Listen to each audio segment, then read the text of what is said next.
Okay, some of you guys know that I will be releasing. I was planning on releasing it today, this morning, but there was a huge issue with YouTube and uploading the video. But some of you know I have a Lego store, and I started talking about it, and I just kind of wanted to talk about Lego and everything that's going on with like the Supergirl trailer, the Netflix purchase of Warner Brothers, maybe Paramount, all that stuff, because Lego kind of like there's gonna be an issue with the toy industry when a company is being purchased this way, when things like this happen. So yeah, the pretty simple stuff. But anyways, the Lego industry. Let's have a conversation about it. You know me, I've owned a Lego store. Love Lego. Lego will always be part of my life. That is a life-size Spider-Man bust. Instructions from Bricker Builds. So highly recommend check them out if you want some life-size Pokemon, life-size helmets, like the Darth Vader helmet, which is massive. It's like freaking this big, But yeah. So, anyways, we in this Christmas season, Lego makes a ton of money.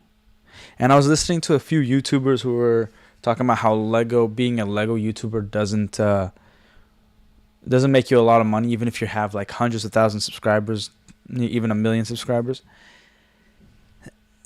And I think it's because a lot of people don't study. Business wise, they don't study money and how to utilize the money. So if you're a YouTuber, right, and let's say you get to the point where you could pay your bills and you're smart with your money and all you really need to make is $3,000 to $6,000 a month, great. Like $6,000 a month is a lot. $3,000 for somebody above the age of 25 is actually pretty standard income, which is still under $40,000 a year. But you can live not luxuriously, but you can live a simple life with that kind of money. So let's say you make $4,000 a year after taxes. Okay, you're making like around 40, 50,000, 55, like $60,000 a year, doing well on YouTube, whatever. And you do Lego videos, you do Lego reviews. There's a formula to be able to utilize that. Every Lego that you buy, you can use it as a tax write-off because it is part of your business.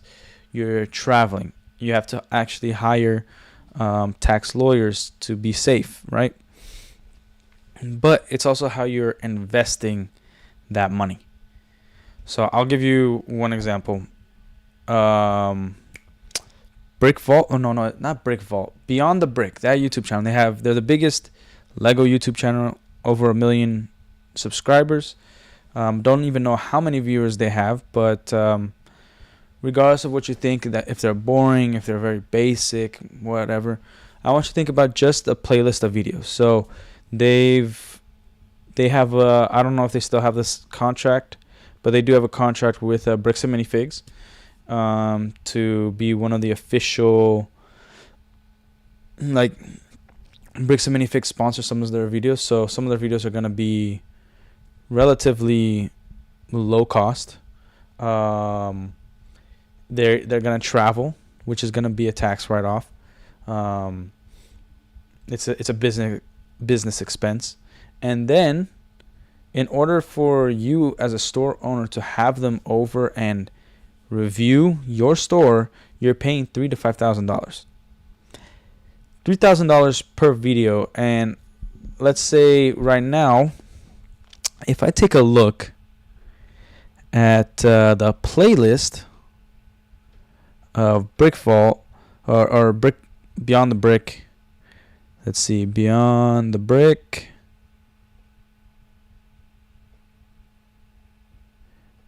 Bricks and Minifigs. They have 90 videos. Okay? 90. So just by that alone, let's say let's be kind and do 2,500 times 90. You're looking at $225,000 that they've generated just from those videos alone. That's a lot of money. That's a good amount of money. Now, if you, let's say, on the higher end, averaging around 3,200 times 90, right? You're almost hitting 300,000. So they're doing something smart. If you want them out to review your store, film your store, or whatever, get some publicity on their channel, they have the status to be able to do that, to make that much money. Okay. As you can see, their production value isn't super crazy. They might have a good camera. It's definitely a crew of 2 for sure, maybe more. When I had the store, I thought it was just too ridiculous to have them over, especially with the views that I saw at the time for the Bricks and Minifigs videos. Like, it would get sometimes 18,000, 28,000. There's ones that only got like 12,000, and these are not crappy numbers by any means. But the issue for being a business owner with a store is you actually don't know where that's coming from. You have no idea if that's all local views. There's even videos that only got 5,000 views, and that's up to that YouTube channel to do the thumbnail and get people interested in clicking, right?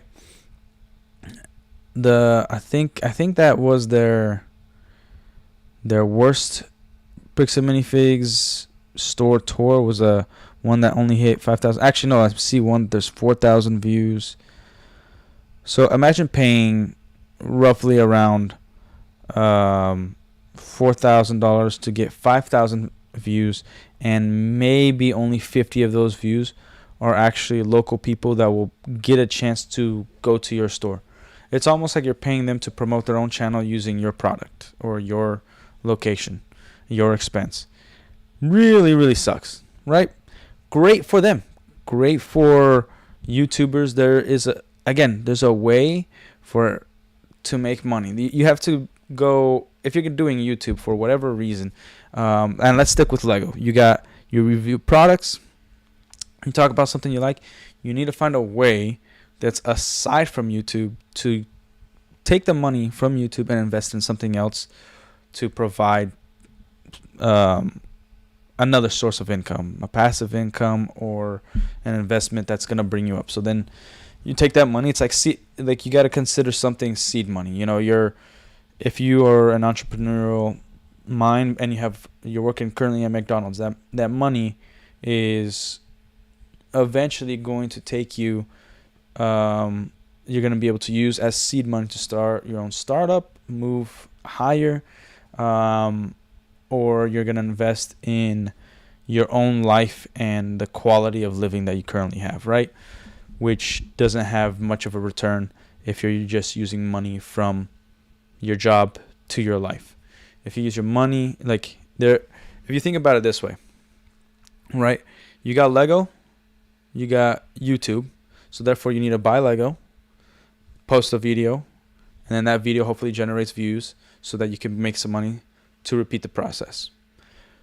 If you only stick to that process, it's just a cycle. But then if you do the same thing, Lego, YouTube, and then the purchase of Lego, but now you're doing one purchase of Lego and then funneling that money to a different path, going into an investment, a business deal, a travel opportunity, a business meeting, then this one still has a cycle. You're using less, and then you're using a percentage to invest in the future, right? Okay. The other side of things is just keep growing on YouTube. You can make a ton of money with Lego on YouTube. You see people that have their own, the smartest way to do YouTube is have your own job first, make money, and then have enough money to dedicate, and also dedicate yourself on YouTube on your time off. If you got a family, it's still doable. Um, you when the kids are sleeping, you do YouTube, you film videos, you do live streams, you do whatever you got to do, and you're gonna progress in something, because the more time you spend on something, the luckier you're gonna get. All right. Now back to the product itself. Lego is one of the most popular toys that still exist for Christmas season, and it's because it's solely on creativity and quality, right? It has nothing to do with actual promotion per se. In like Star Wars action figures are dead. Transformers action figures is niche. You know, lightsabers are dead. Superman suits are dead. Action figures are hit and miss. In DC, and comic books are dead. So there's elements where Lego has taken every element of every type of toy and implemented in its own product, and that's why Lego has stayed and will continue probably the most popular toy that exists.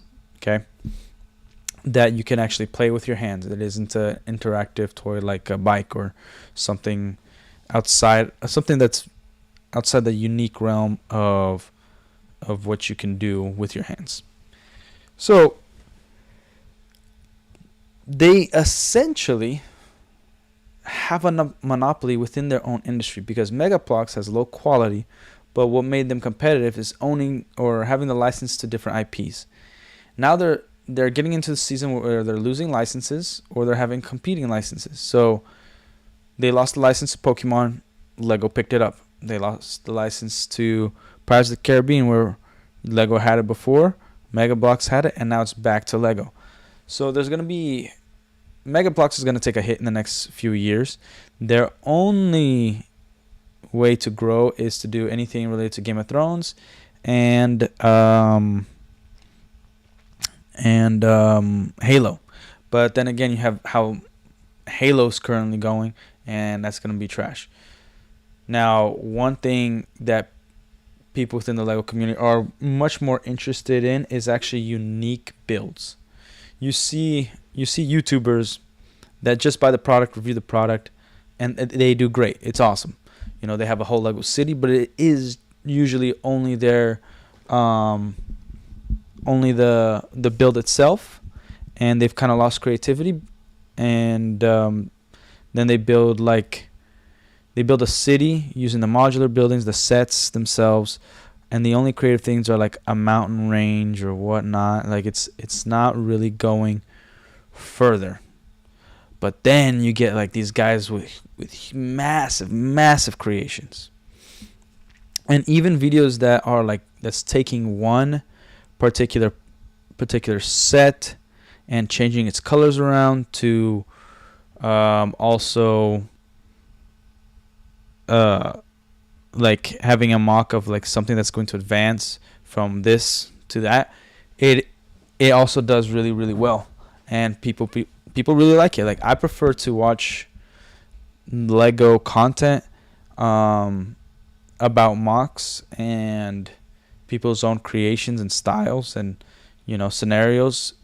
But since there's not very much out there and it's very time consuming to do, we're not going to see too much. We're going to see mainly reviews.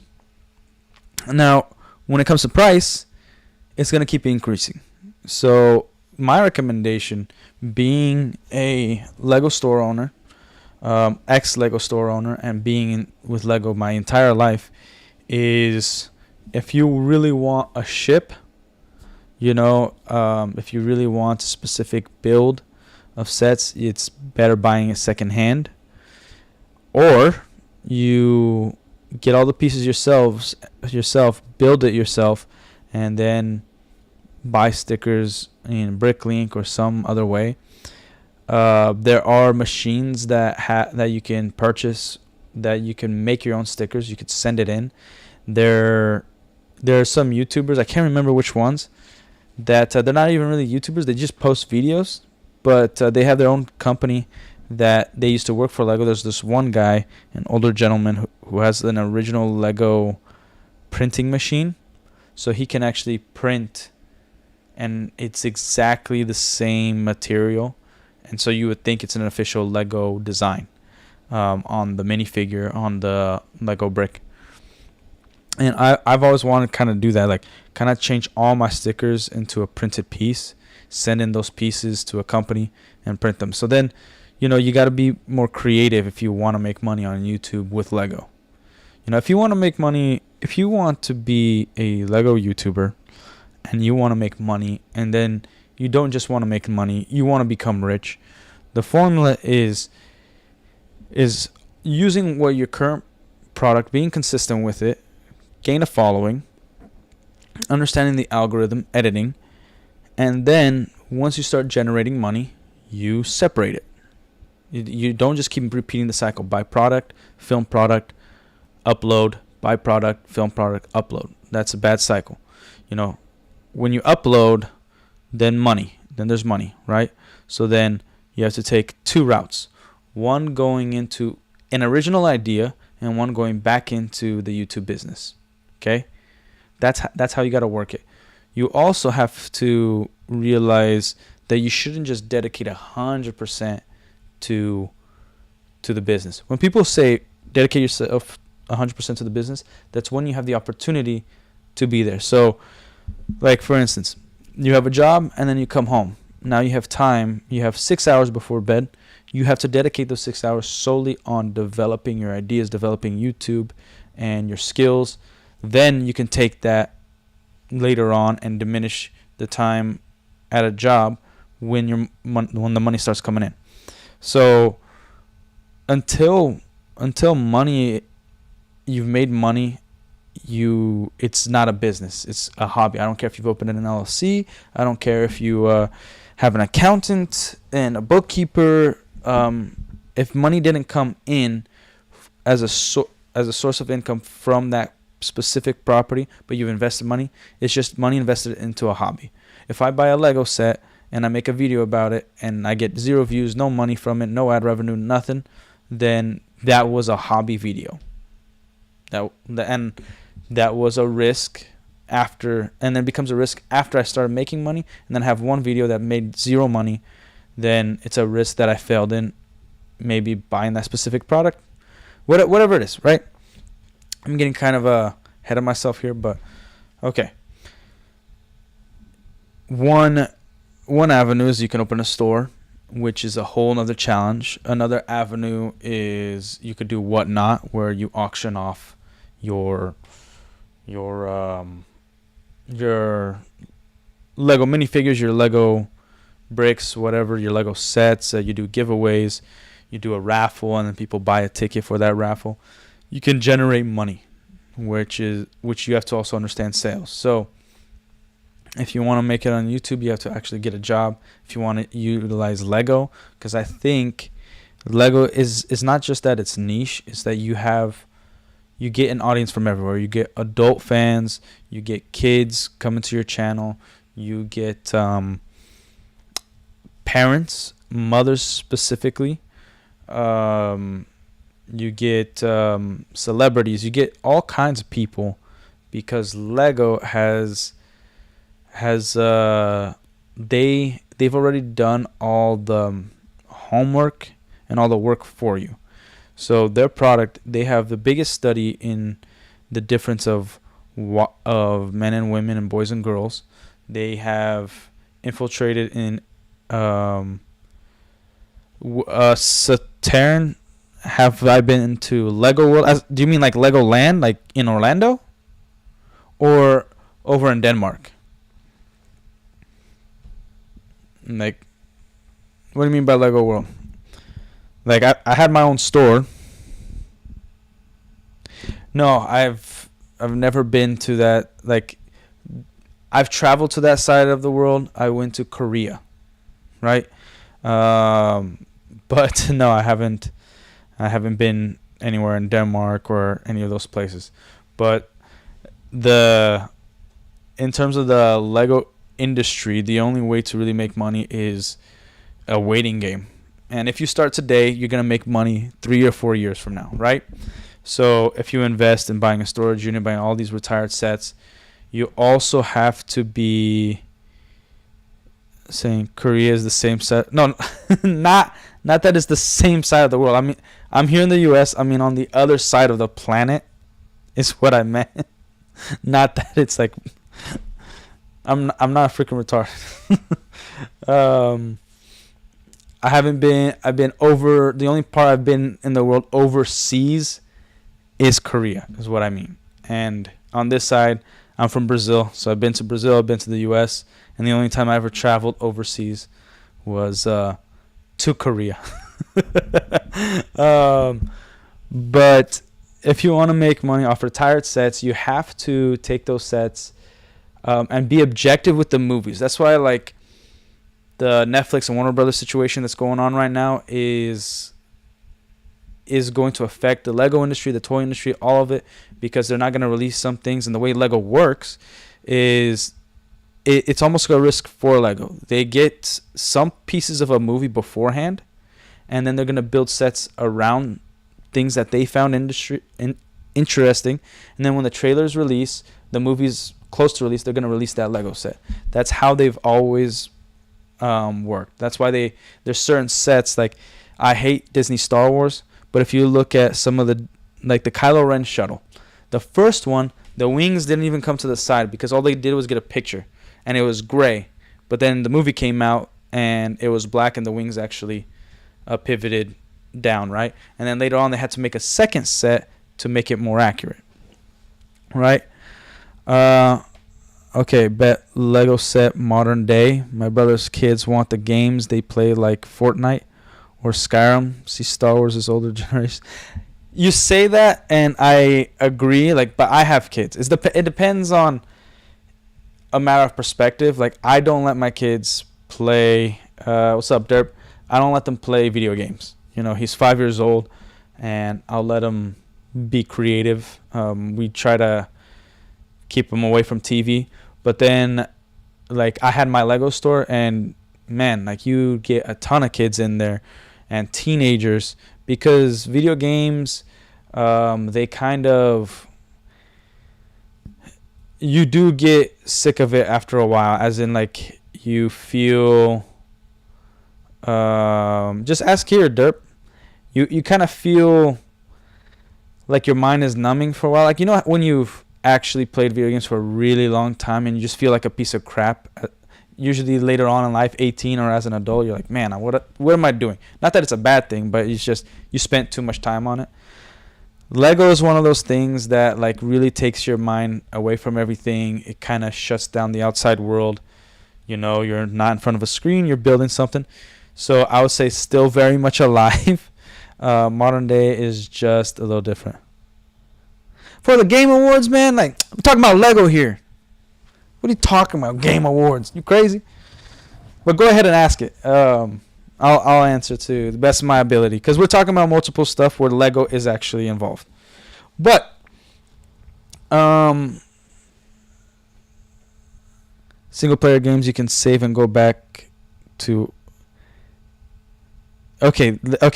So Sataran, I disagree. Video games, if you play games, single player games, you can save and go back to or like Legos. I wouldn't say they're like Legos. I understand what you mean, but what I'm saying is you playing Legos actually activates the creative mind. It stays the same throughout. You have the same amount of fun every time you build something. You have actually even more frustration. And it's not to compare video games and Lego, but the popularity of Lego, I would say, hasn't diminished. I would say the popularity of products or properties that Lego has diminished. Like, for instance, Lego Star Wars took Lego out of bankruptcy, right?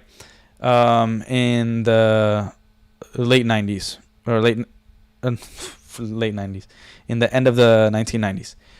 And then they did Jack Stone, then they got Bionicles out of it. But Lego Star Wars always stayed one of the top top sellers for Lego. And unfortunately, because of Disney and how garbage the movies were and everything that they did, it's now I think number 5. And if you know anything about Legos, there's these Friends Lego sets. They're called Friends. They're only catered towards girls. They don't even have minifigures. They are like Polly Pocket looking Lego, and those are I think number 1 right now, and they're the highest sales in Lego over Star Wars, which is insane. Like Star Wars should have never been even number 2, maybe fluctuating with some other property, but yeah. So Lego sales keep growing, but it's fluctuating a lot within the properties that they own or the styles they do, right? So if you want to join the stream for it, yeah, I'll join the stream. Let me know what time it is, or if are you streaming right now? Just let me know what time you're streaming. So go out and build. Lego made bank once that made video games. Dude, Lord of the Rings. And Lord of the Rings is back. Like Peter Jackson's Lord of the Rings. Like Lego has some things they understand, but they're also stupid at the same time. So like Lord of the Rings, they brought back the Peter Jackson stuff, but they're still trying to... They've gotten to the point where they're so big that they're not really trying new ideas. Like if they have a bust of, let's say, right here. This is this is made out of Lego, but the instructions are from Bricker Builds. If they have like a Spider-Man bust, they're going to try to make a Gandalf bust and then a Star Wars bust and so on and so forth. If they make a Star Wars ship, they're going to try to make another sci-fi spaceship. They're not gonna really go in and innovate. Like, yeah, they did Rivendell. It was awesome. They did Barad-dûr. It was great. Then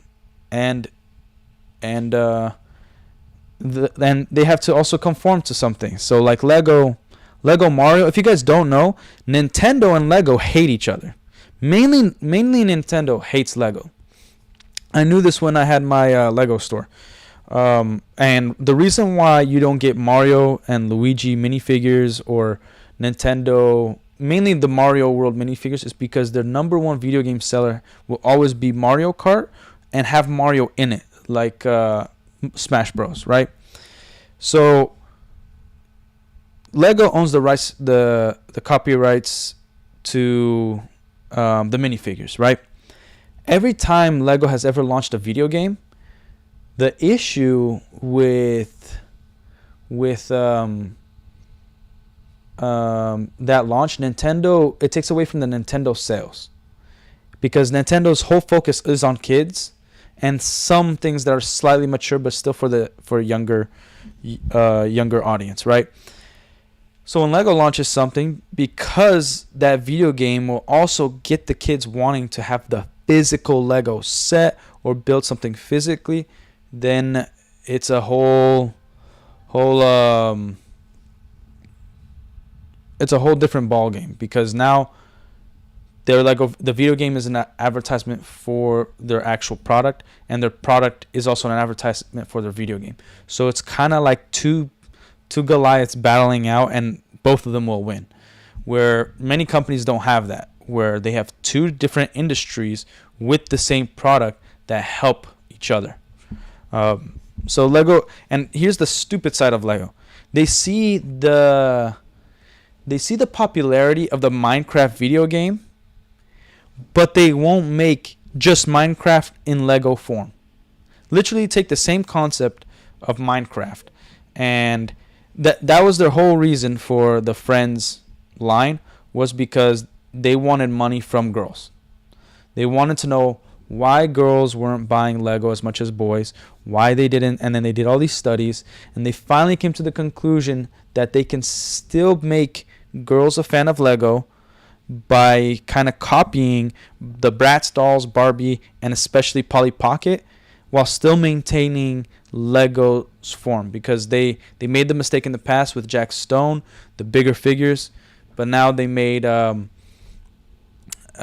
they kind of perfected that issue with Polly Pocket and made it specifically towards girls. No boy or if you're raising your boy, right? No boy is gonna want something that isn't a minifigure.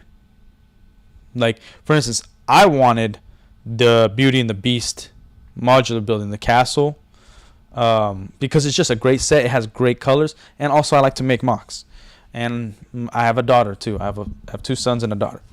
So that was that kind of stuff will stick out to me, because I also like fantasy and castles and all that. But you take that and try to get a deeper audience. Okay, let's say like Saturn. I hope I'm saying that right. Saturn. Let's say you talk about video games, and there's kids that will never get into Lego, but they will enjoy a video game. And let's say they like Minecraft, but they still don't like Lego. Okay? You put Lego, which Lego has already a formula for their video games, and they have the design of a minifigure and the sounds that are iconic, that even the parents will enjoy and they will trust. Even deeper than Minecraft. You push that forward, make a video game exactly the same formula as Minecraft. They will be the biggest video game in the world. Like Fortnite is one of the biggest shooters. It's free, but Minecraft is still the biggest video game that has the most people still going to it, especially after all the years it's been out. It fluctuates, but overall it maintains a solid audience. Okay. Glad you like the Lego Batman video game, right?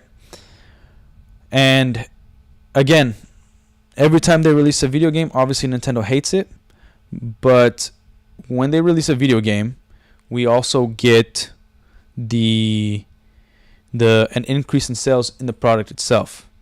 Because there's going to be times where the parents are going to be like, no, you've been playing too many video games. Why don't you're playing Lego Stars. Why don't you actually go build your Lego Star Wars ship that you got for your birthday, you got for Christmas? Because, when kids have a birthday party, like not all their friends are bringing a video game as a gift. They're bringing toys. And I think I've only been to a few where nobody bought a Lego for the birthday boy. Like I've only been to 1 or 2 of my son's friends, or like when I was younger, like that I can remember. Like for me, growing up, and this is different generations, but growing up and even having kids now, like I think every birthday I've been to, Lego was somewhere. I've never been to a kid's house, a friend's house that has kids, and they didn't have Lego in their home. Like even if they never had a set and it was like secondhand or something, or something related to it, like Mega Bloks or like some of those Chinese garbage companies, right? But give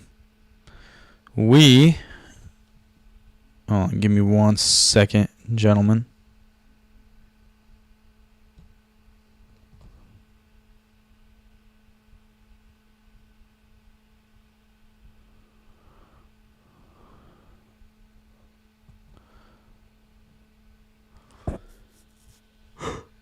But those of us who grew up with Lego, I think it will stick with us forever.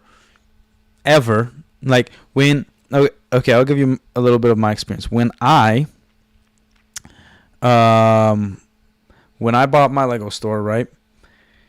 There was a long time, especially before I had kids, and a little bit after, because after my firstborn son came into our lives, Lego's dangerous for kids. They're going to put up their nose. They're going to eat it. They're going to, So when he was around 2, we would play Lego together, but I had to be there. I had it in my office. Now my office is the garage. But I wouldn't take it out and just let him play it and then leave, right? It's too dangerous. So even Duplo. I knew a kid that got cut and had to have stitches because he fell on a blanket and there was a Duplo brick. And the Duplo bricks, they're hardcore, man. Like, you could stack it up and put like 1,000 pounds on them, and they won't crush. Like, it's pretty freaking durable. And especially the physics of how they build the bricks, it's incredible. But anyways, so then I started liking Lego more, and then I started even spending time. Like, I'm like, okay, everybody's asleep, my wife's asleep, I'm working on something. I have some Lego here. Let me build something, and I build a little like pencil stand, and then I built a spaceship, and then I rebuilt my Lego Star Wars sets so I could play with my son. We build them together and whatnot.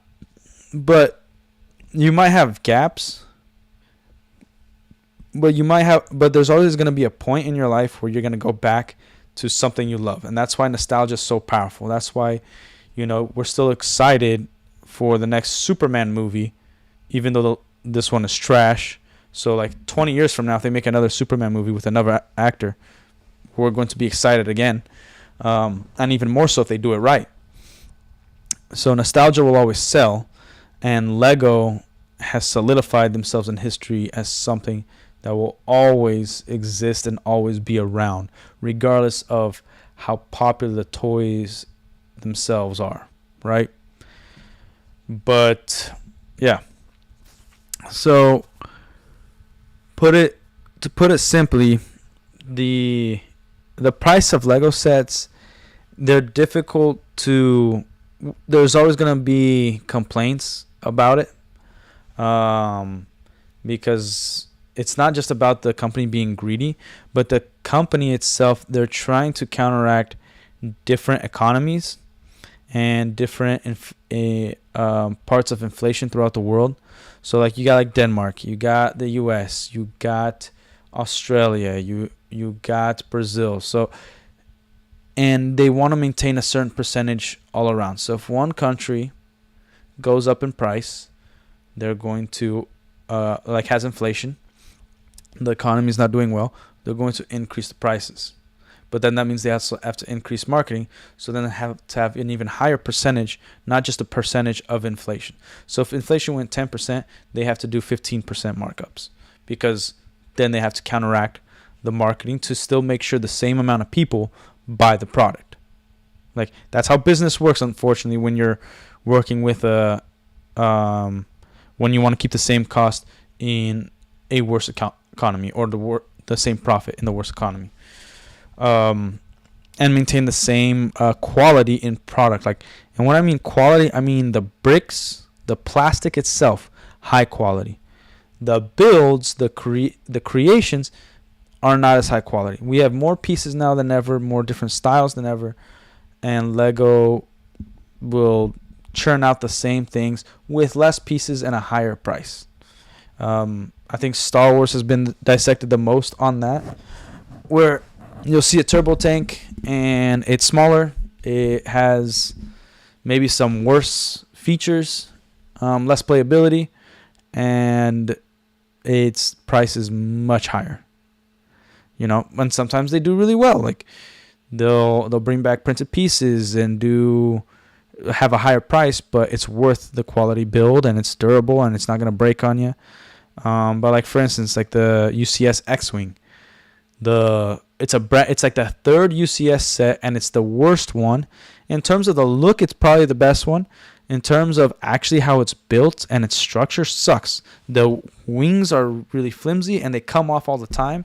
So as soon as you build it, as soon as you get in the right position, you can never touch that thing again, so it doesn't break. So the wings don't come off, so it doesn't like snap in half. It was just a really poorly made structure, right? Okay.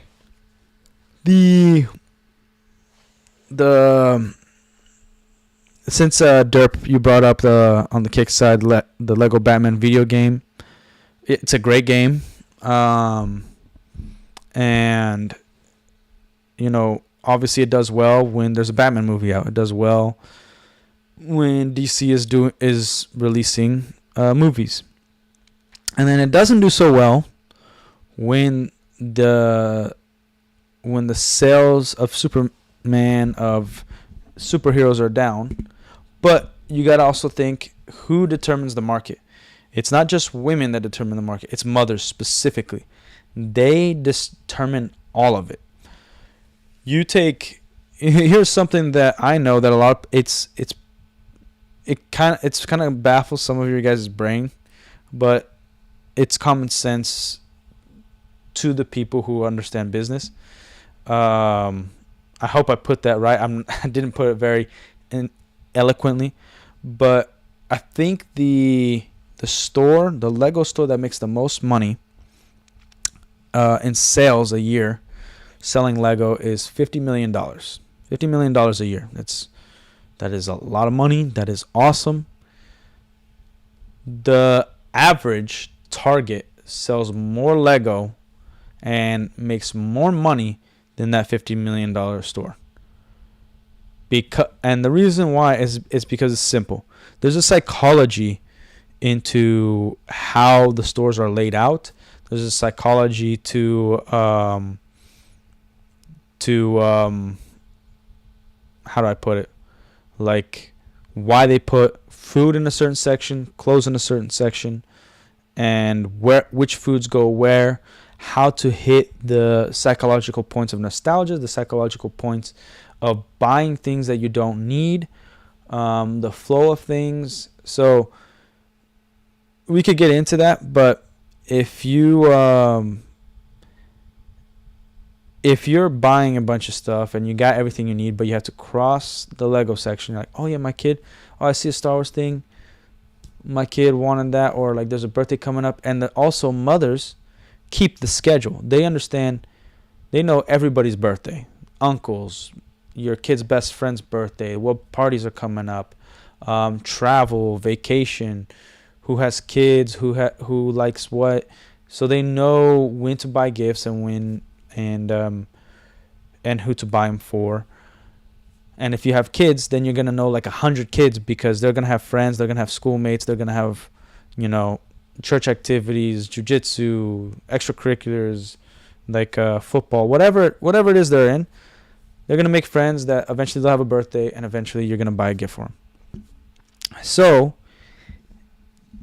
if you've already bought your groceries, it's about convenience. If you're on Amazon and you're going to order, like that's why they have incentives of like your shipping is going to be free if you hit $100, and you're buying like an $80 product. Might as well get the free shipping, because I'm already going to spend $5 on shipping, and then it's 85, and then like if I just spent another 15, which is even less than 20, because it plays with your mind. You're going to go buy that, add it to the sale so you could get the free shipping, so you get the free shipping, and it's the convenience factor that you're already there. You're already on Amazon website. You are going to buy this product anyways, so might as well buy something else that you think you need, or that will go well with this product, or something else that you thought of, and get the free shipping. So that's how the grocery store works too.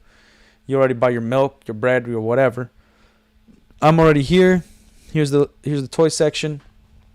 I'm going to buy this. And then it's also going to make you think. If I buy, like, if you have more than one kid, if I buy this for this kid and it's like $5, maybe I'll just add another $5 and buy this for my other kid, so they both have a gift. And then that Lego purchase is also going to go into the purchase of other toys as well. And so Lego generates more money being in Walmart, being in Target, and also having cheaper products in there than the Lego store. Like you're never gonna see the $1,000 Death Star in Walmart or Target. You might see it on their website, which is a whole other beast in and of itself. But your local Walmart and your local Target and grocery store that sell Lego will always make more money than any store, any retail space that just sell Lego. It's pretty simple. That's why, and because COVID actually killed a lot of that, because people now want to leave their house only if they're gonna be able to have an experience, a true experience.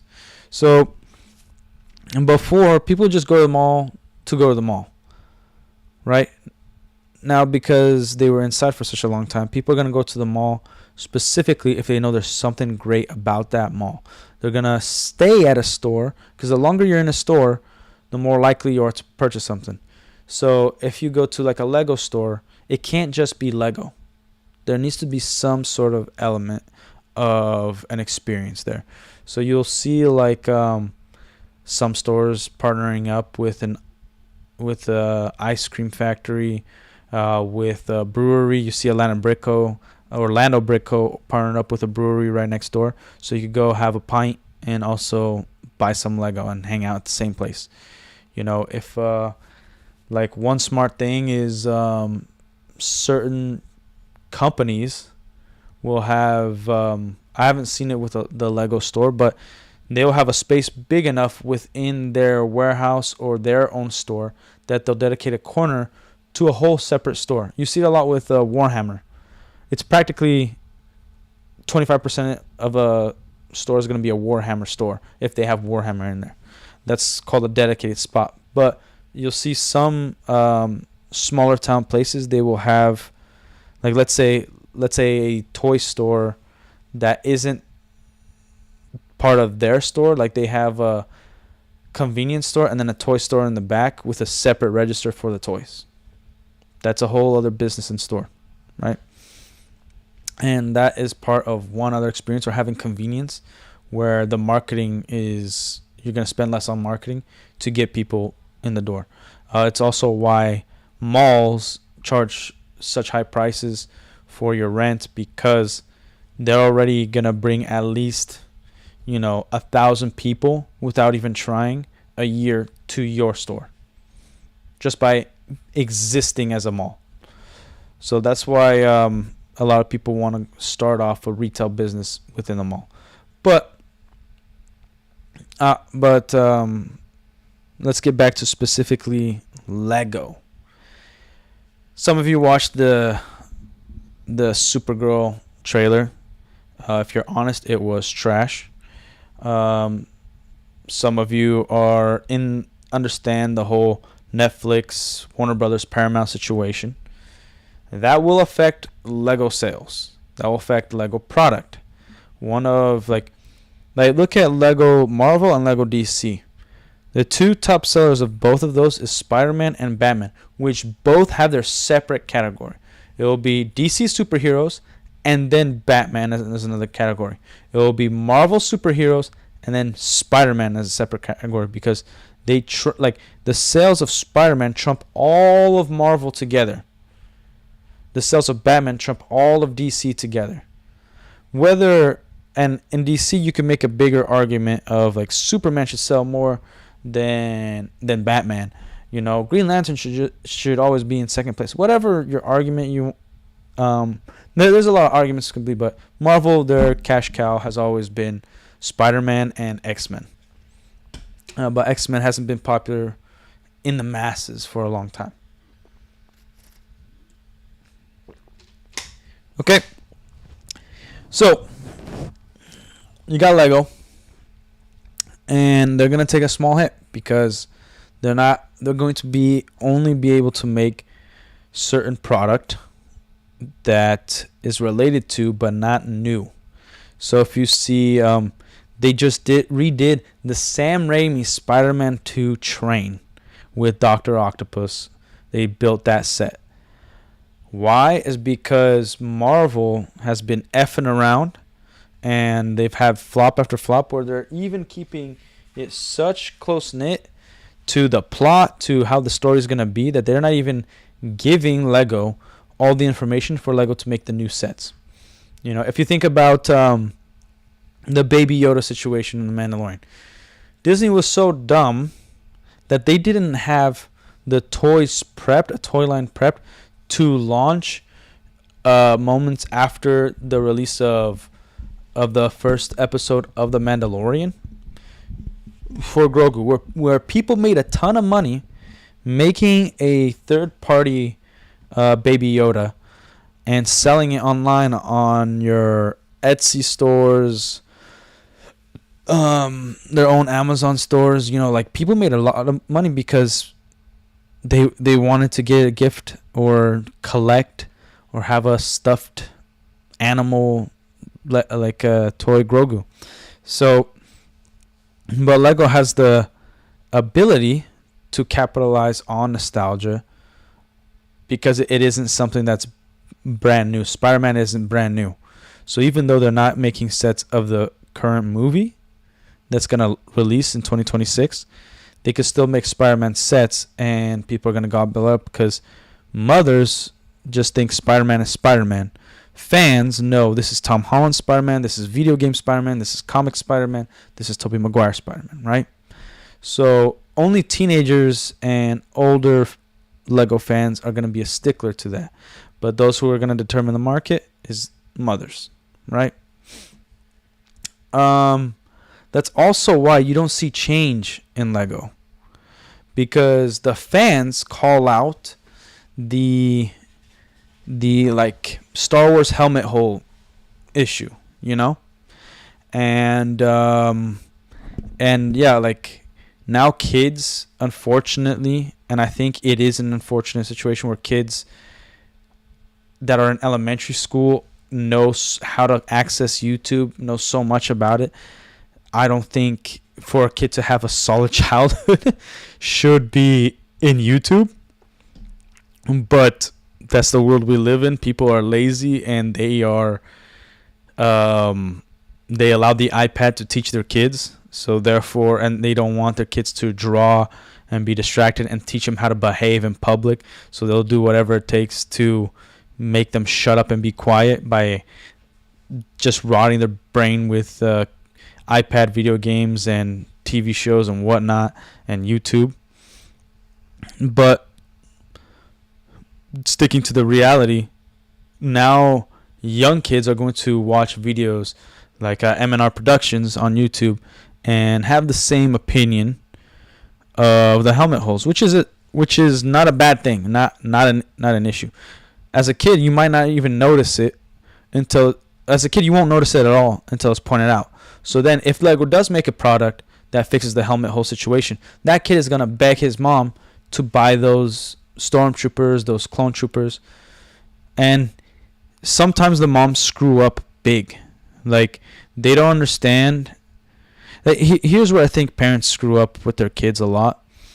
So when I had the Lego store, we sold individual minifigures. And there was the box of like the 501st for $20. You got like 2 to 3 battle droids and 4 what's it called? 4 501st clone troopers with 2 builds, a speeder and a walker, right? It's a pretty good deal. You get a lot of minifigs and you get battle droids and a build. You're going to have a lot of fun. And then we don't have $20 minifigures, you know? And they would want that $20 minifigure, and then the parents are like, no, that's overpriced. Like, the kid's not thinking about the price. And the kid wants that minifigure because they don't have it. It's real simple. And the 501st everybody's got, and they could get it at another time. But the parents are seeing the value in terms of quantity, and they don't understand scarcity. And to me as a parent, I'm like, if my kid wants it, I'm looking at $20. $20 is $20. It doesn't matter if I understand that this has deeper value. If my kids want that, you know, like, first of all, if it's my kids' money, they could do whatever they want with it. I'm going to teach them certain principles about money. But I'm not going to like make them buy something else because it has higher value in my eyes. Like, to my son, if he wants, you know, a Jango Fett minifigure that he could get for $20 and online it's like $40, and it doesn't even matter. And then there's a freaking Speed Racer Ferrari car that he could get for $20. It's like, he wants this thing. His happiness is going to be worth more than that $20. His joy of getting what he wants is going to be more than that. That's why, like, uncles get such a good reputation, because they will surpass what the parents say, and being like, I saw you like this, I got it for you. And then the uncle is the best. They are the hero. And the parents are just there standing like a moron. It's like, man, I would have never, like, next time consult with me or whatever. So if your kid wants something, if it's too expensive, that's one thing. You talk to them, like, help them understand in the most friendly and innocent like way. But don't try to replace this thing that is going to bring them joy to something that equates into the same amount that is not going to bring them the same amount of joy.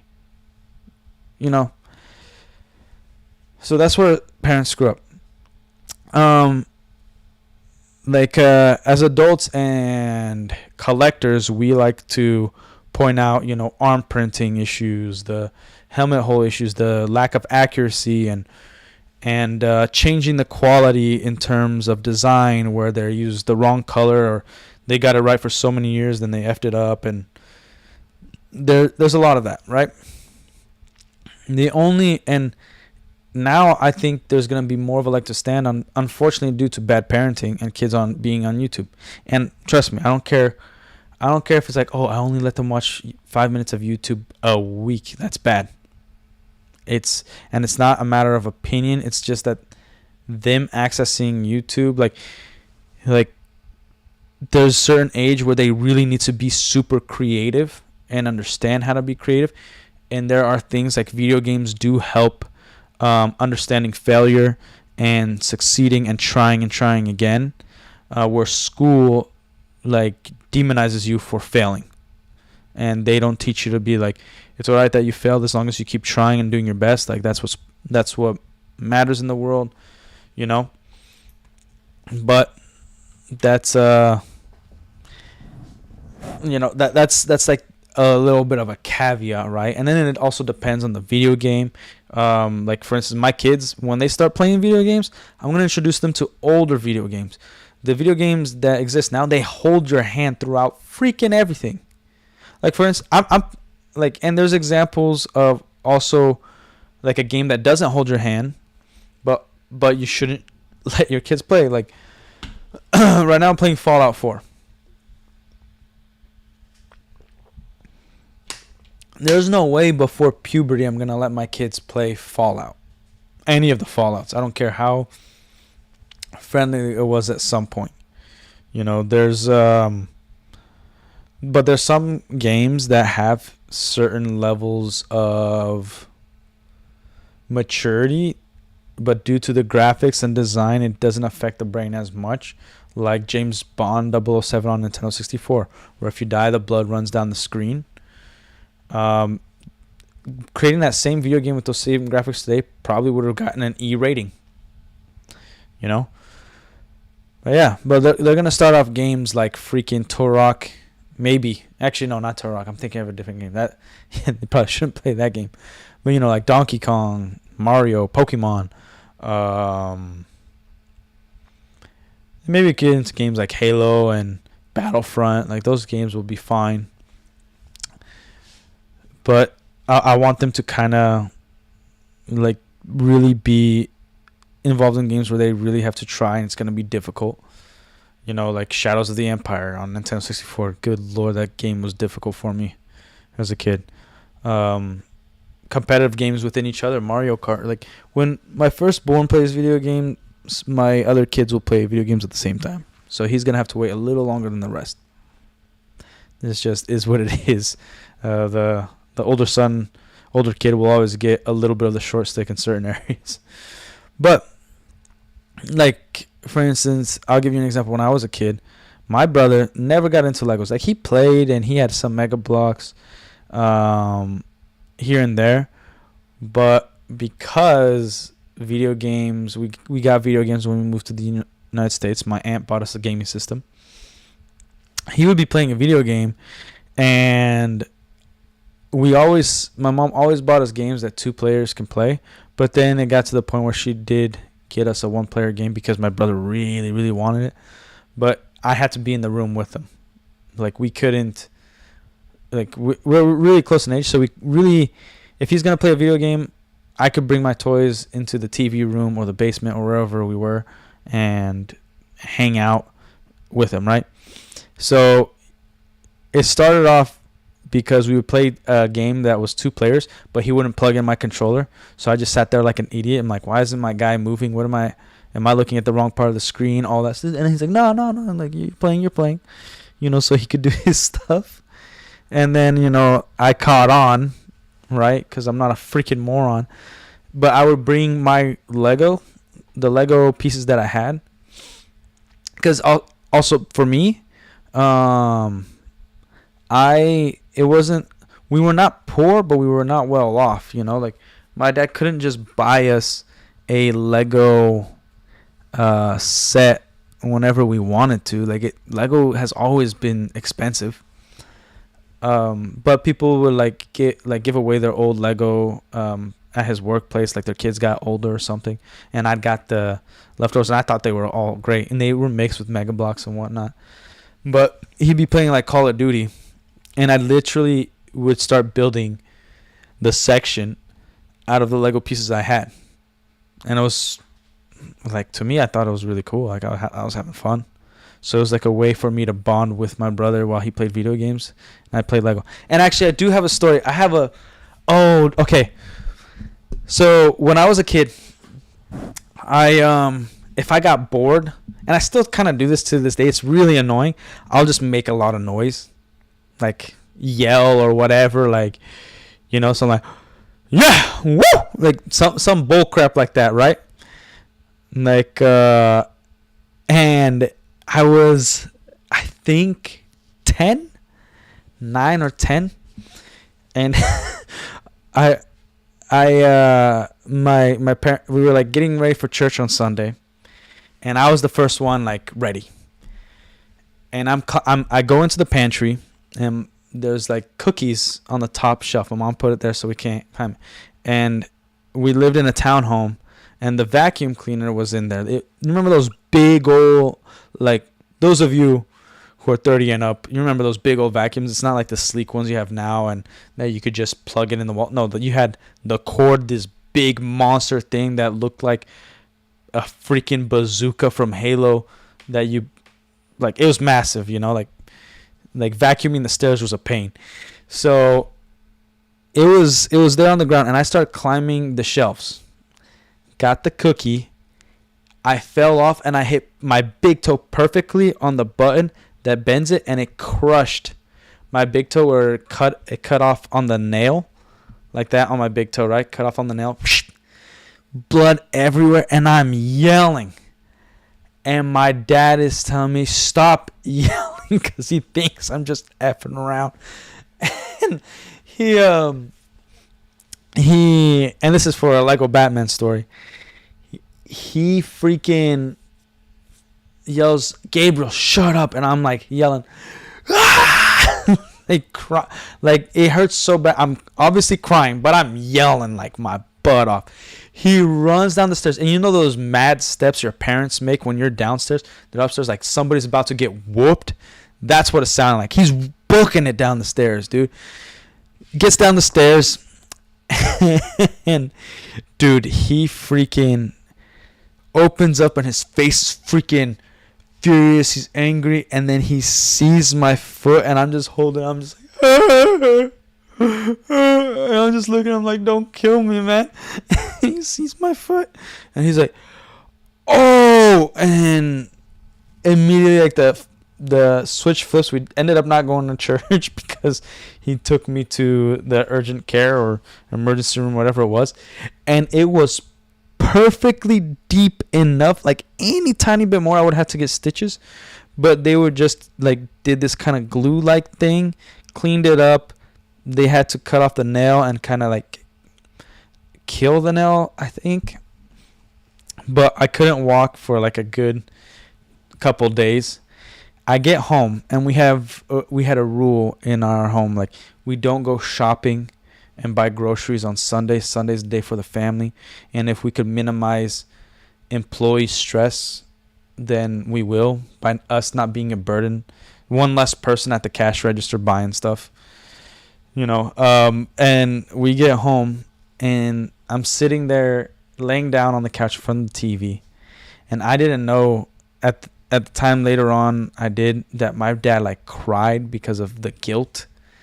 he's telling his kid to shut up, and I'm like bleeding bleeding out.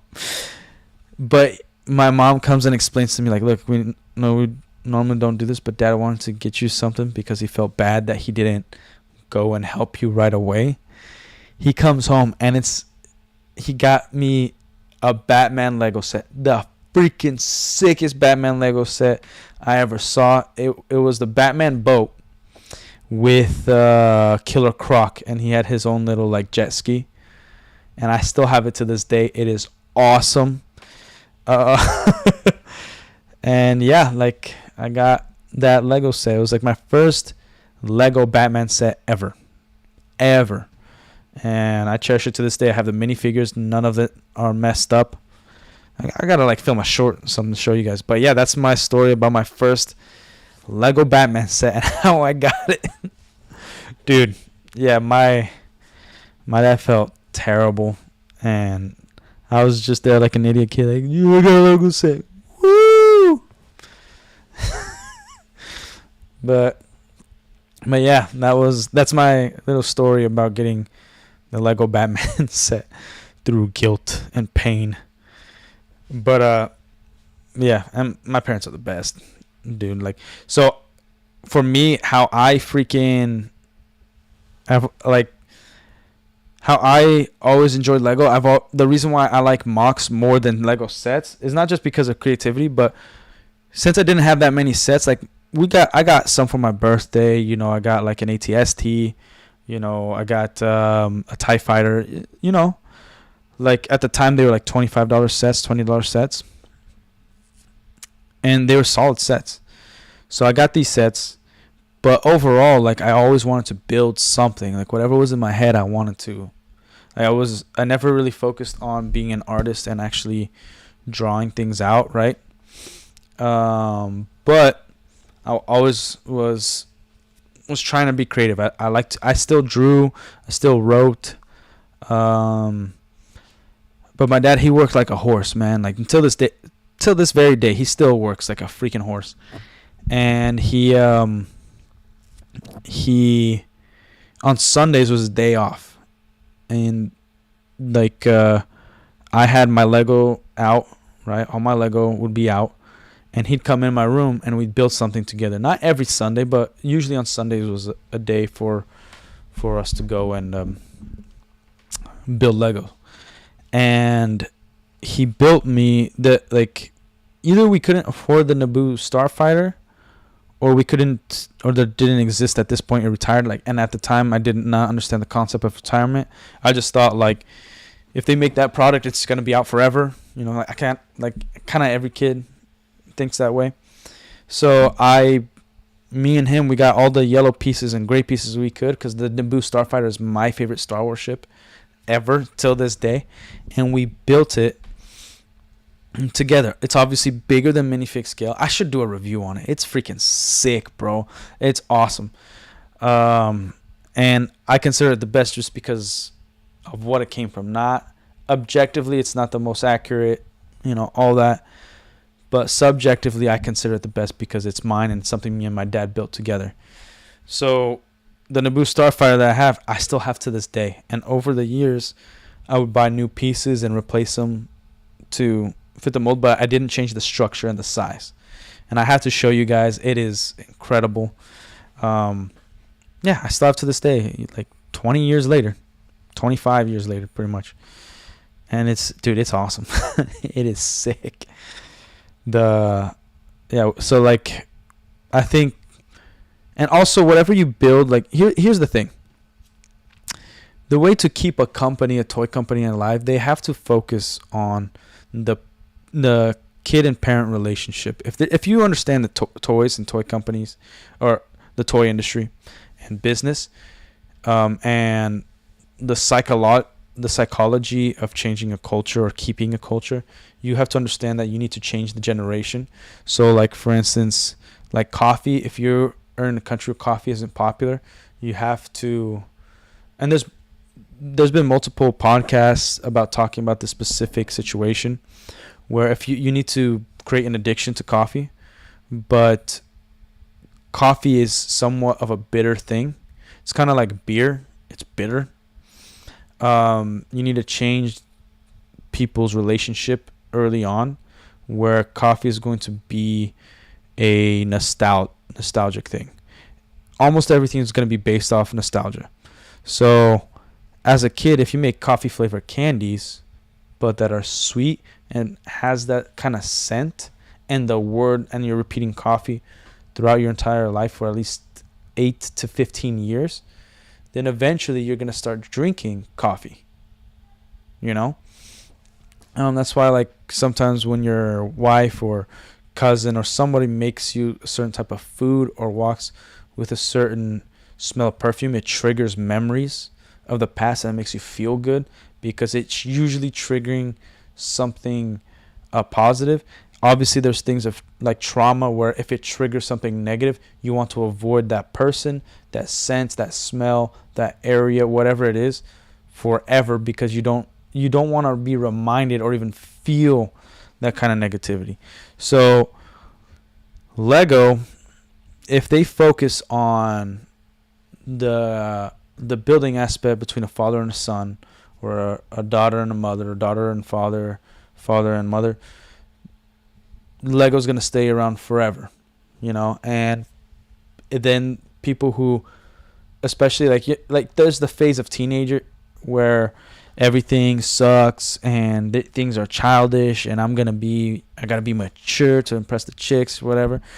And then later on, when they're like 25 and 30, they're like, man, I need a sword and a bow and arrow, fool. And I need a freaking Darth Vader helmet, and I need this, and I need that. And then they're going to go back to the nerdy realm. Right? Some teenagers realize that, like, after 6 months of being mature, they're like, you know what? Yu-Gi-Oh's pretty freaking awesome. I'm not going to give up on Yu-Gi-Oh. You know what? Star Wars, lightsabers are tight. You know what? Spaceships are cool. You know what? Superheroes, like back when I was growing up, if you liked superheroes, dude, you're a nerd and you're going to get kicked the crap out of. Yeah, if you liked Star Wars or had Dragon Ball Z hat, Star Wars hat, they were beating you up. They were able to change that, where now it's like cool for the football player, the jock, who apparently is somewhat of a loser compared to the jocks back in the day, because and I'll explain why, but like it's cool to be a nerd. It's cool to like that kind of stuff. And the reason I brought up being a loser is because I've always hated the argument of Tobey Maguire Spider-Man. Like, why do all the high school kids look 30? Dude, when I was growing up in junior high, there was kids that were 6'5".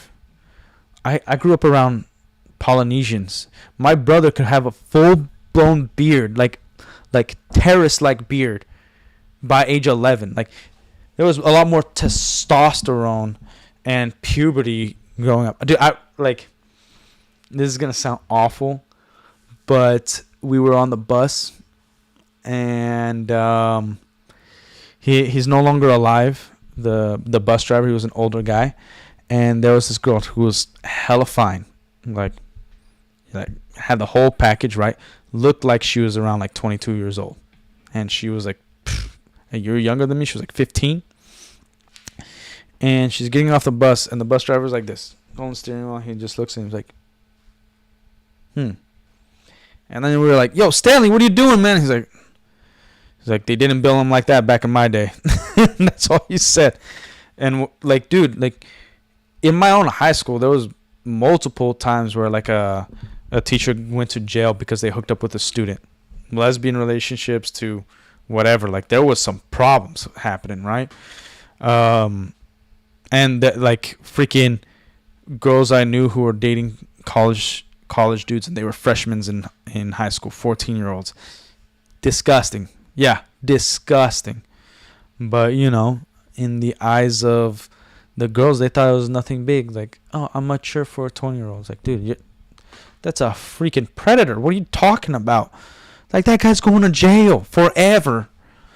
Like, so, like, the like, just a football team, all of them look like they were, like, it's so easy for them to drink, because all of them, dude, they looked like they were freaking, like, Goliaths. There was, like, I think 2 that when I was a freshman, that two kids who are senior, that like the NFL, they were in talks with the NFL, not like going from high school to the NFL. Like, yeah, back in the day, kids used to be tough. And it's funny, it was so quick when I got out of high school, like 2 years after I was out of high school, I went to pick up my little sister, who's 7 years younger than me, at the high school. And all the friends, like the cool kids, they were all twinks, man. I wasn't a bully, but dude, I would have freaking been king of the high school if that's everybody. If like the people who are currently in high school when my little sister was there and I was there, dude, I would be a rich man right now. I would exploit the crap out of them, and beat them to death because they are like skinny as hell. And also if I was a douchebag, obviously, but I wasn't. I wasn't perfect, but I wasn't. I'm not a violent person. Let's put it that way. I care a lot about people. I just sometimes came off the wrong way, as we all do in high school. But anyways, yeah, like now it's cool to be a fan of Lego, to be a nerd, to play Yu-Gi-Oh and Pokemon and One Piece, all that stuff. Not in my day. So Lego, there was a culture shift change for them through media, but in terms of the Lego itself, prices unfortunately will still keep going up. Now, creative wise and popularity wise, I think there are some issues, and there's issues that people don't really like to talk about within the Lego community. If you look at Lego YouTubers, Lego content creators, they're so nice. Even when they're critiquing something, they don't dive into like the nitty gritty. They only dive into the detail they don't like helmet holes or quality, but they don't really criticize big. Like for instance, Lego says they're never going to go into adult like themes, so Game of Thrones, military, but unless they think it's gonna make money. And the most you'll ever hear criticism is like Indiana Jones sets. There's literally Nazi minifigures. Maybe not with the swastikas, but there are Nazi minifigures. They got World War II planes. They might shy away from tanks, but they have things that are similar to tanks. They got war-like stuff. Star Wars, there is literally the name war in the property, but it makes them a ton of money. They have things called the Republic tank. They have tank, and Lego has always vowed to never make a tank. They literally avoided getting the color green in the beginning of Lego so that kids wouldn't make tanks because of the war, but they would just make yellow tanks because there was yellow bricks. That's called creativity. Right? So I do think Lego should be like, no, we're going to do military stuff. We don't have to pick a side. If you're going to do French Foreign Legions, if you're going to do, the U.S. military, you can go and do the Chinese military. You could do them all and even it out. So you're like, we're not picking a side. We're just, we can make a Lego set based off this, and that's cool. But then where I agree that they shouldn't get into, but they break this standard all the time, is we're not going to get into adult sets, like, anything related to sexuality and heavy political things. Dude, they created the set Queer Eye, a diorama which had some of the best white brick pieces of any sets, has phenomenal pieces, and it's all gay dudes, man. Like, it's dudes that take it up the butt. What are you talking about? They're not going to have Lego, like adult Lego themes. Like, that's the most adult Lego, that's the most adult theme you can pick, is a bunch of gay dudes in a salon doing who knows what and talking about their booty holes. Go watch the damn show. It's horrendous. Yeah, ridiculous. That's a ridiculous thing. Even things like I Like Friends, that's not a show for kids, and I would say even teenagers. It's not. It's a nice comedy. It's a feel-good comedy. But if you're saying like the things they talk about, it doesn't matter if you're saying, like, if you tell me like, oh, you're a prude, like kids need to know about the real world. No, they don't. they need the real world explained when it comes to their face, like a freight train. Like when they get into junior high and they see like two dudes macking in the bathroom and they don't know even the concept of homosexuality, then it's like, Dad, what the hell did I just see? This was happening. What the is this normal? And then you're like, freak, no, it's not normal. It's weird, but it doesn't mean they're bad people. Just stay away from anybody who sneaks in the bathroom to make out with some other person, whether they're straight or gay, it doesn't matter. And then you can explain that to them in whatever way you deem appropriate for your kids, but it should be the parents' job to explain it, right? They shouldn't be looking at, sexual scenes and all that. Like, for instance, we have Iron Man sets, but the first movie has not an explicit sex scene, but a scene where any teenager is gonna be like, "Oh hell yeah, look at that chick! She's like she jumps his bones on top of a bed in a bra and panties." Like that does happen. It's quick, but it's still, that's why it's one of the reasons for a PG-13 rating. Action and violence is up to you. I think when it deals with gore, yeah, definitely not even kids under 17 should watch it. It does mess with your head. But yeah, like Lego does do adult themes, and they're very hypocritical. So unfortunately, the Lego YouTubers, they really don't dive in to the hypocrisy that Lego has done in the past and currently does, which I think is important. And the reason I'm speaking about that is because it does affect sales. Like when I had the store, it wasn't just the summer months were the hardest to sell Lego, to get people in the door because people are going on summer vacation and whatnot. And I would argue the fact that you can get a lot of people, maybe even more people during the summertime, kids especially, because it comes down to marketing, but also it means they're not in school and people are vacationing to where you are at and people are leaving where you're at. But the month of June specifically, because of the whole gay stuff, Lego likes to cater to them. They do the whole rainbow minifig selection thing.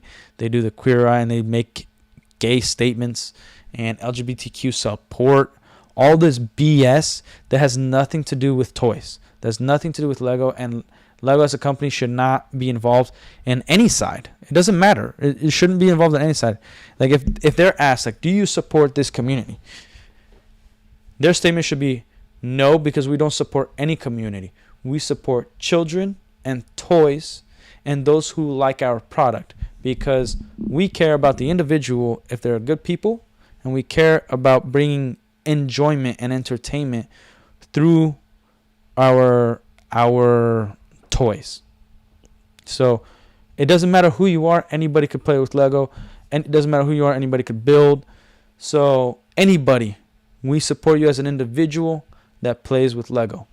Boom. That's it. Dude, if any company says that, you obviously are going to get backlash from the psychopaths who are like, you have to pick a side, you have to do this. But all the normal people are going to love you.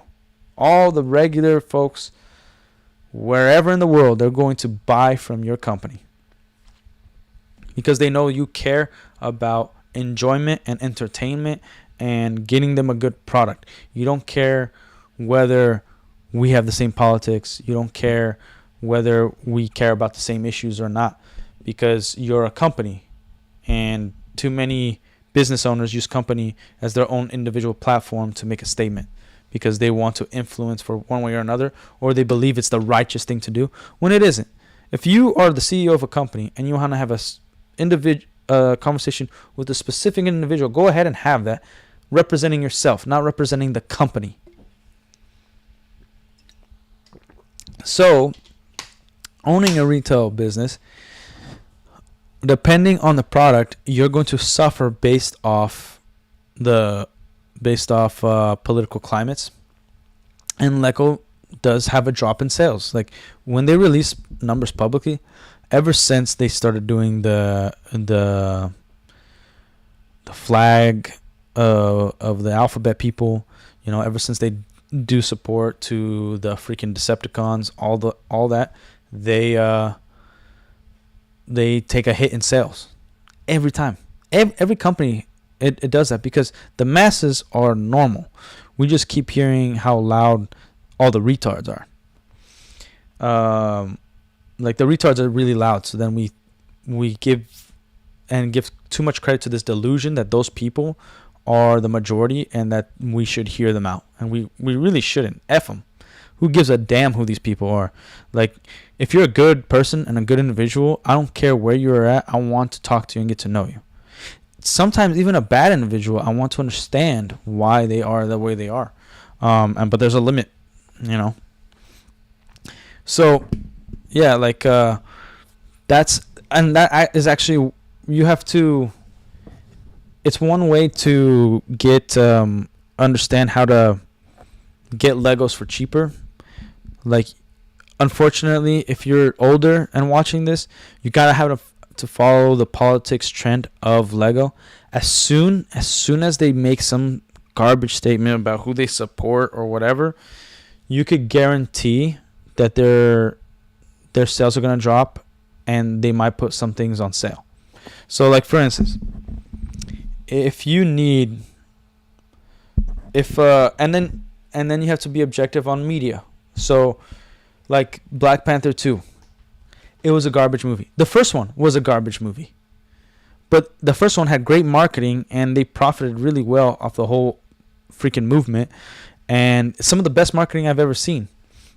And Black Panther, we saw him in Civil War, so there was a lot of hype going into that first movie, but it is a objectively terrible movie, and the second one is even worse, right?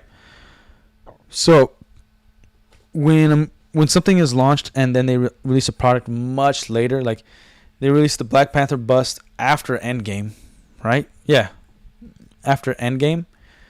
The hype for Black Panther was already low, so it didn't do well. Then they released the Hulk buster much after the Age of Ultron. It didn't do well. Whether it's overpriced or whatever, or the quality of the product didn't do well. So then, I believe in 4 months, both of them got a 40% price drop. Now, maybe you don't want the Black Panther bust. Maybe you don't even want the Hulk buster. Regardless, you do want to build Lego, right? So I'm the kind of guy like, okay, if I want to build something and it requires dark red pieces and this set is on sale and it makes sense, it's 40% off, I'm going to go freaking buy that Hulkbuster set. Because then later on for me, I'm about creativity. And that's what you got to understand. If you're the kind of Lego consumer that all you want is the set, build the set, and then leave it on the shelf, that's fine. But you have to understand that you're never going to really get a good deal. You're never going to really work the system where you're getting things for cheap and it's not going to break the bank. You're most likely, you have to pay full price. Okay? Content creators, there's the element of you need it early on. So you need to have connections. You need to maybe even partner with a vendor, partner with somebody inside Lego, become part of the partner program. Whatever it is that you have to do, you're going to try to get the Lego set early. But you're still paying quite heavily out of pocket, like full price. And as much as it's a tax write-off, it's always annoying to keep track of all that stuff and then give it to your lawyer and have them do your taxes and CPAs involved. Like anything legal is going to suck. So, okay. Simply put, the only way to really save money on Lego is buying sets that you would never want to buy but utilizing the pieces. Is there ways to already save even more so? Yes. If a set comes with a sticker sheet and you know that sticker sheet sells for like $2 to $3, you could go ahead and do that. Sell it online. Maybe go to your local mom and pop Lego store that does buy, sell, and trade, bricks and minifigs, Atlanta Brick Co. It's a block party, Brick City Bricks, whatever it is. Like you can go to those stores and maybe sell something, right? The most common way to get Lego sets for free is you having some side business where like you go to garage sale, you find a product that's like a video game. You're not into video games, but they're selling it for $2, and you know you could sell it for $20, and on the low end you could sell it for 10 to your local store. You've made a profit, and you can use that money to buy Lego. That's the simplest way to freaking go and get anything for cheaper, right? Making profit off something that you don't care about to buying something you do care about with that money. Okay. Lego's program also has the double X points, all that stuff. It is to get you to buy more. So you're not, the illusion is that you're saving, but you know, like you can also utilize it to, if you're going to start a full-blown business where you can utilize the points in itself. If you're going to buy product that you know that you're not going to open, you're not going to build, you're going to save for retirement because you know it's going to do well, but you don't care about this property, and you're getting points on top of it. And then as you keep doing that over and over again, but that's when you need money to be able to invest and sell. And again, to invest in Lego, you have to be objective. You have to be brutally honest. If this movie sucks, if this TV show that they're launching sucks, that they're going to release this product. And then there's the outliers where the movie and TV show sucks, but this Lego set is phenomenal and it broke every standard of why somebody would buy it based off the movie, but people are just buying the crap out of it. Like, think about Aquaman. It's a garbage movie, a character that nobody really cares about, but because at the time women just wanted to see Jason Momoa with his shirt off, it made $1 billion. Inexplicably. When, you know, Batman vs. Superman didn't even do that. Or did they do that? They shouldn't have. You know, like regardless, it's like, why did Iron Man not make $1 billion and Aquaman made $1 billion? You know what I mean? Like, that's kind of your comparison. More honest comparison. Now, what was I getting at?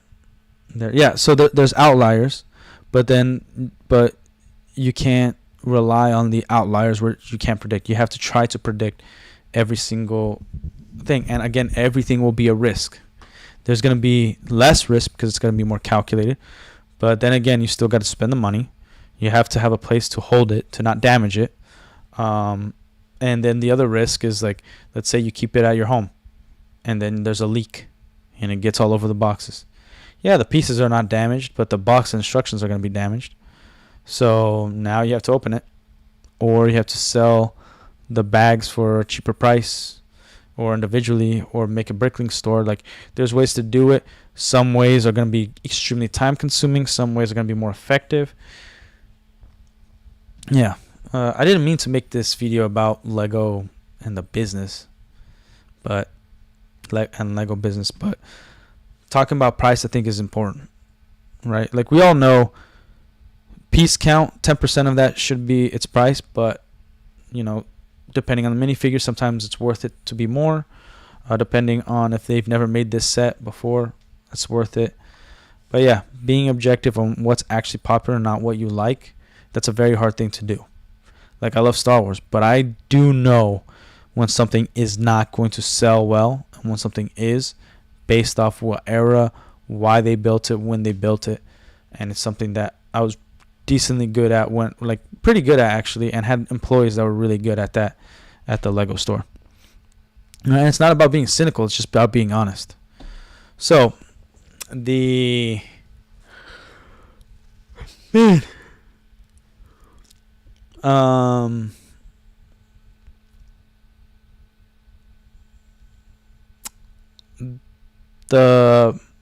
part where you want to get something for cheaper after Christmas is usually your best bet because there's going to be retired sets.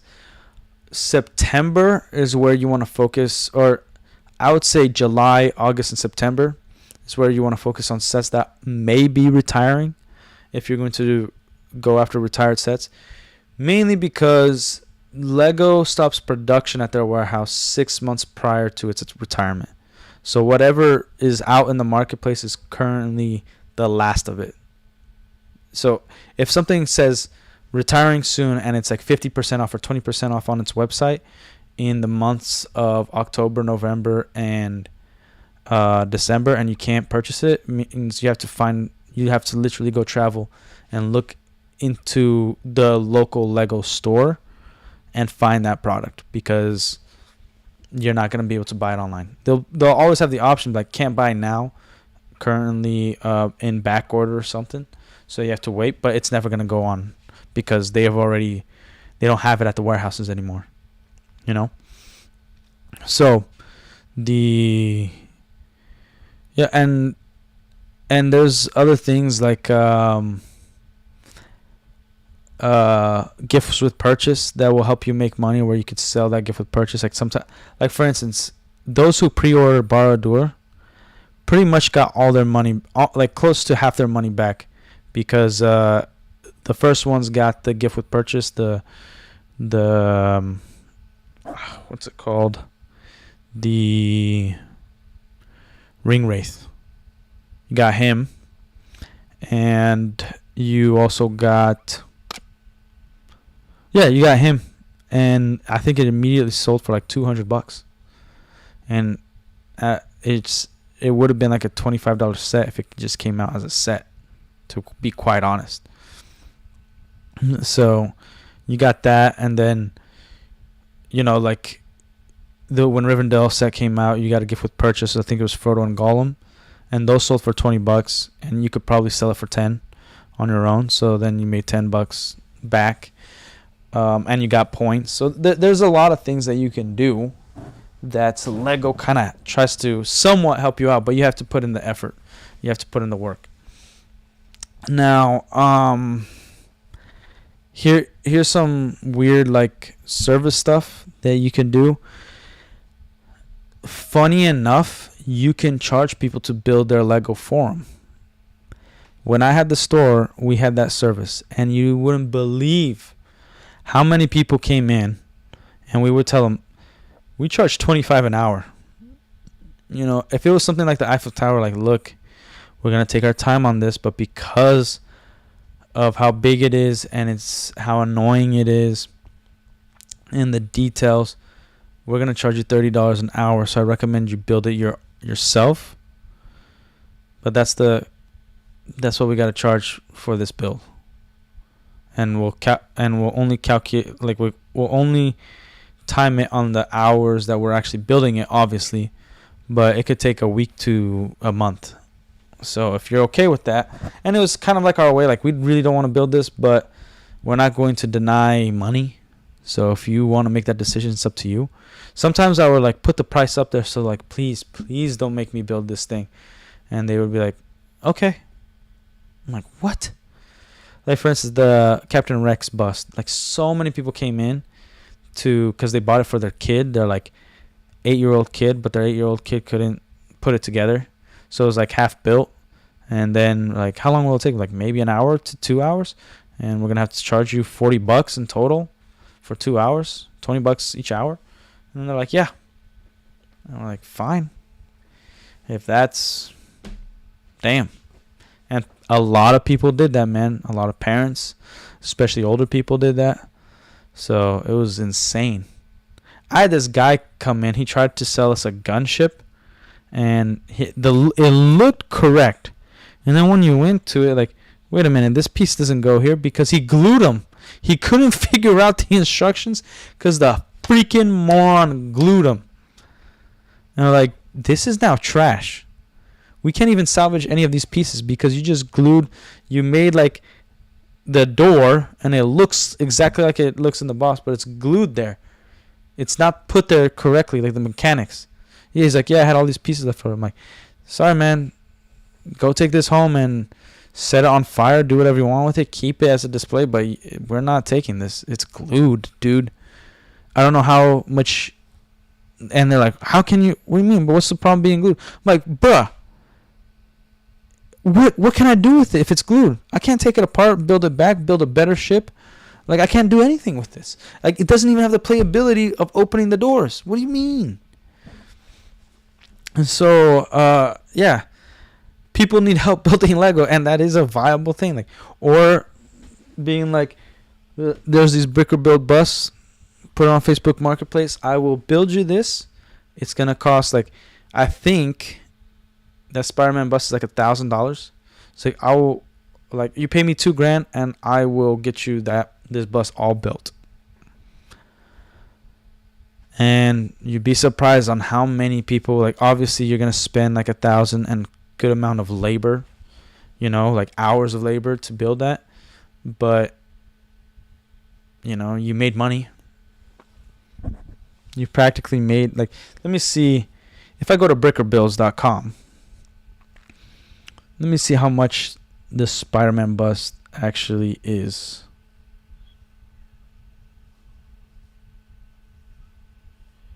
Spider-Man.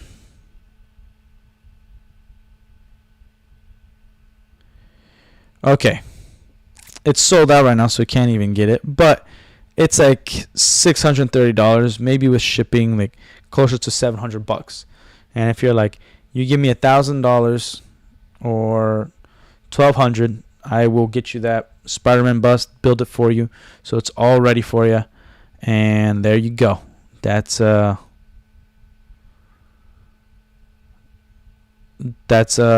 hold up. They got some new stuff, man. Wow. Man, I might have to buy some more. You feel me? Man, they got the animated series Batman bus too. They got the Iron Man helmet.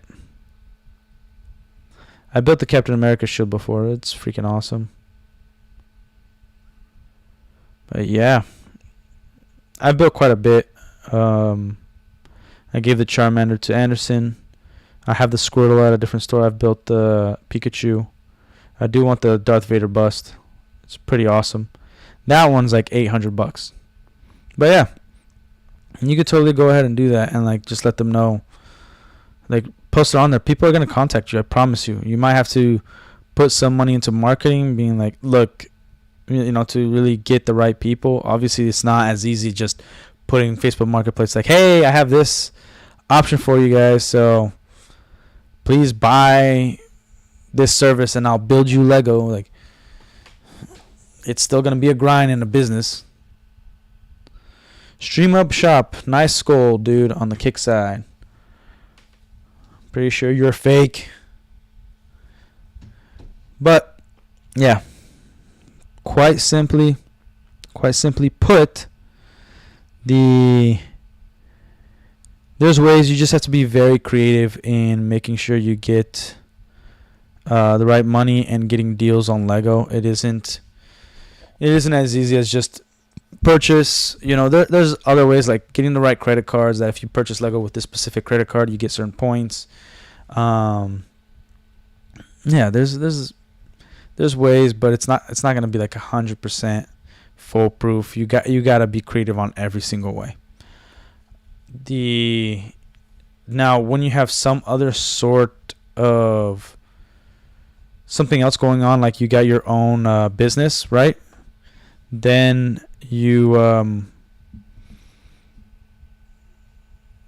could kind of utilize the point system. If you have a retail store, you could utilize the point system. You can utilize the sales and sell it for its actual price. Like when we had a retail location, we knew they were going to run out of like a specific Lego battle pack, a Star Wars battle pack, that we were able to get because we purchased a different battle pack that we knew was going to sell, but was already discounted by like 30%. And it wasn't Star Wars related, but in our location, we also had the same fans of this other battle pack that the people were looking for. So we got that for 30%, accumulated points, and we got the new Star Wars, like 8 of them and I know it's just 8 and it's a battle pack, but 8 of them for like 35% off, 37% off in total, using the points on our account, and that's 37% profit. That's nice. And then it was our job to do the sale. And what I mean by doing the sale is it's our job to make people to add on to it. Like, hey, you're getting this battle pass. Like, what are you building? There's a tactic to it. We're not trying to force them to upsell, but we're trying to actually make their dream a reality. Hey, like, you're trying to build an army. Well, what faction is it going against? Do you have weapons for this faction? Hey, I know there's these generic Star Wars lasers, guns, but have you looked at brick arms? Like, look at what we got. We got, like, this is from the Lego, like, actual Lego plastic, and this company was able to mold it into an accurate Star Wars blaster. And they're like, man, that's sick. So then we had things to add on to their collection without forcing them to buy something. And even if they didn't, they later on would come back and be like, you know what, that Lego display or that Lego stand that only you guys sell, I do want it. Like, I'm gonna bite the bullet or whatever. And like, all right, awesome, here you go. And that's what sales is, right? It's helping people find something that they didn't even know existed, and helping people get the things they want, and just adding to their life. So that is the money side of things of Lego. Now, is Lego still awesome? Freak yeah, it's awesome, man. There's a problem. Lego has problems, but it's still great. It's still a freaking great company. Like, there's no other toy, I believe, that has so much interaction and you can do together as a family that really kind of keeps the enjoyment and the happiness alive. Like think about puzzles. Like, people do puzzles, and that's great. It's great if you're a fan of puzzles, but it's nothing like Lego, where you have a 4D puzzle, and the possibilities are endless. There's not a uniform. You have to really either follow instructions for a specific build, or you really got to be creative and do your own thing. So, yeah, like Lego's still great, and it's also nice, like, just doing something maybe while you have the TV in the background. You're trying to do something new. You're trying to, I don't know, just have some fun. Like, man, it's good stuff. Lego's great. Like, I can't really say much more because it's just, proof is in the pudding, man. Do I think that Lego's gonna change some of their stuff to care more about customers? No. Like, Lego is greedy, hypocritical, and selfish. So they care. Like, it's kind of the same way you think about creatives, where creatives, like, if they hear the fans, they'll listen, and then they'll make the product better. They won't, because they believe they're better than the fans that kept it alive. As long as, or I mean, not the creatives, like the money people, board directors, they just see the money. They just don't understand, like, hey, why did the Superman movie make this much, but this other superhero movie make this much? They're both superheroes. We should be making more and more and more.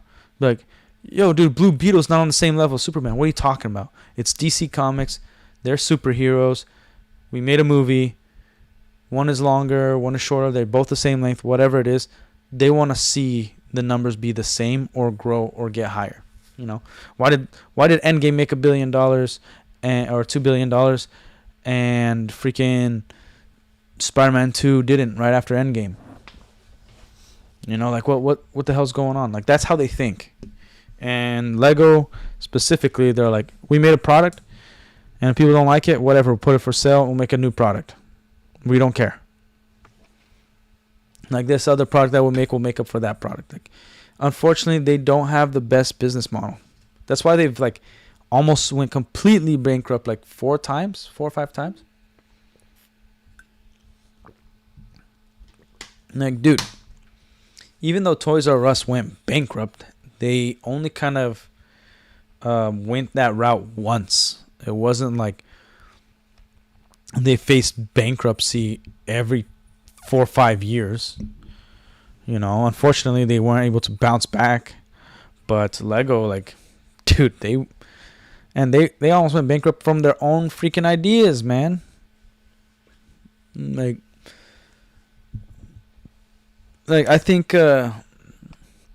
I think that's why so many companies do well that are third party, where they take actual Lego pieces, but they make their own printing.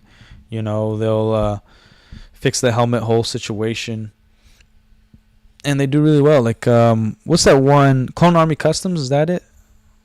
Or like, what's the big one that does all the Clone Army, and they do like really detailed design. Like they feel like regular Lego. Like it's almost like Lego did the printing, and that's the point. Like fans usually will get to a point where they'll make something better than the own IP itself.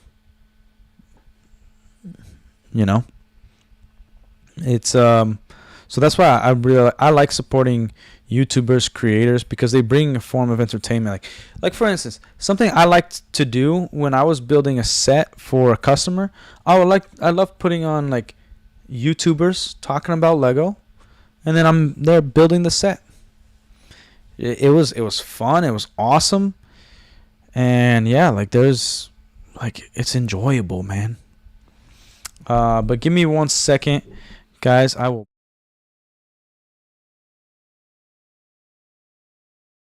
be right back. Just give me a second.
Hey, I'm back. I'm gonna have to go back and forth because some of you know the situation. The kiddos are sick, bruh, and it is not good when they're sick. But it's the life of a puppy. Man, what is happening here? Anyways, so the one thing we will be also talking about is the fact that the Supergirl show sucks. Movie that's gonna come out is gonna suck so hard. If you guys saw that trailer, that's gonna affect Lego sales. Like, we didn't get much Lego. Well, I don't think we got any Lego based off the James Gunn movie, right? And it tanked. It didn't even make as much as Man of Steel. Not adjusting for inflation, like just the amount. I think it only made like $50 million in profit. I think. And then the Supergirl trailer, that was insufferable, man. She's just a biatch. She sucks. They belittle Superman like 3 times in this teaser alone. There was one cool thing where it showed the fall of Krypton and the creation of what's it called where she's from. I forgot, but that looked cool. I just didn't care for the little girl being there. It seems like they're going back. Like Warner Brothers is sometimes very late to the game, just as Disney, but they're still doing the woke like women empowerment bullcrap thing.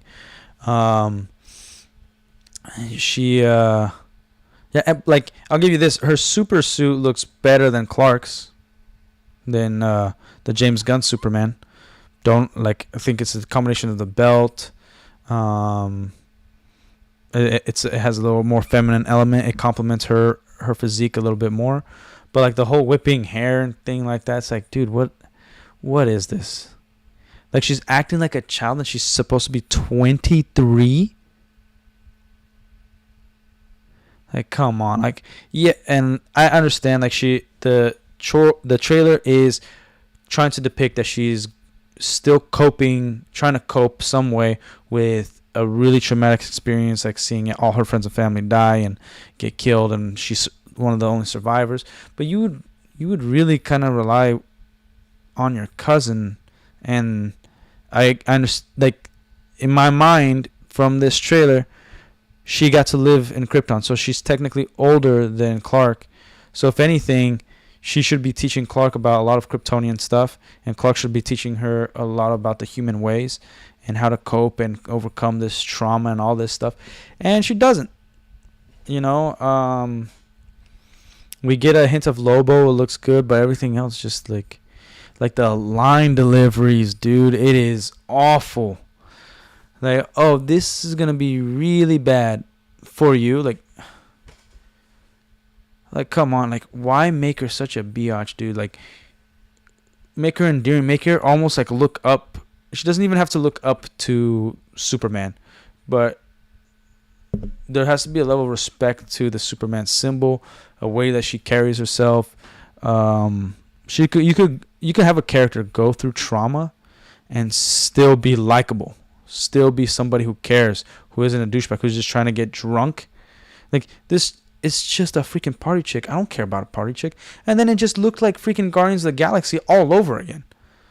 And even to the music, like, dude, it was deliberate. Like the dog pissing on Clark's face, like that was deliberate.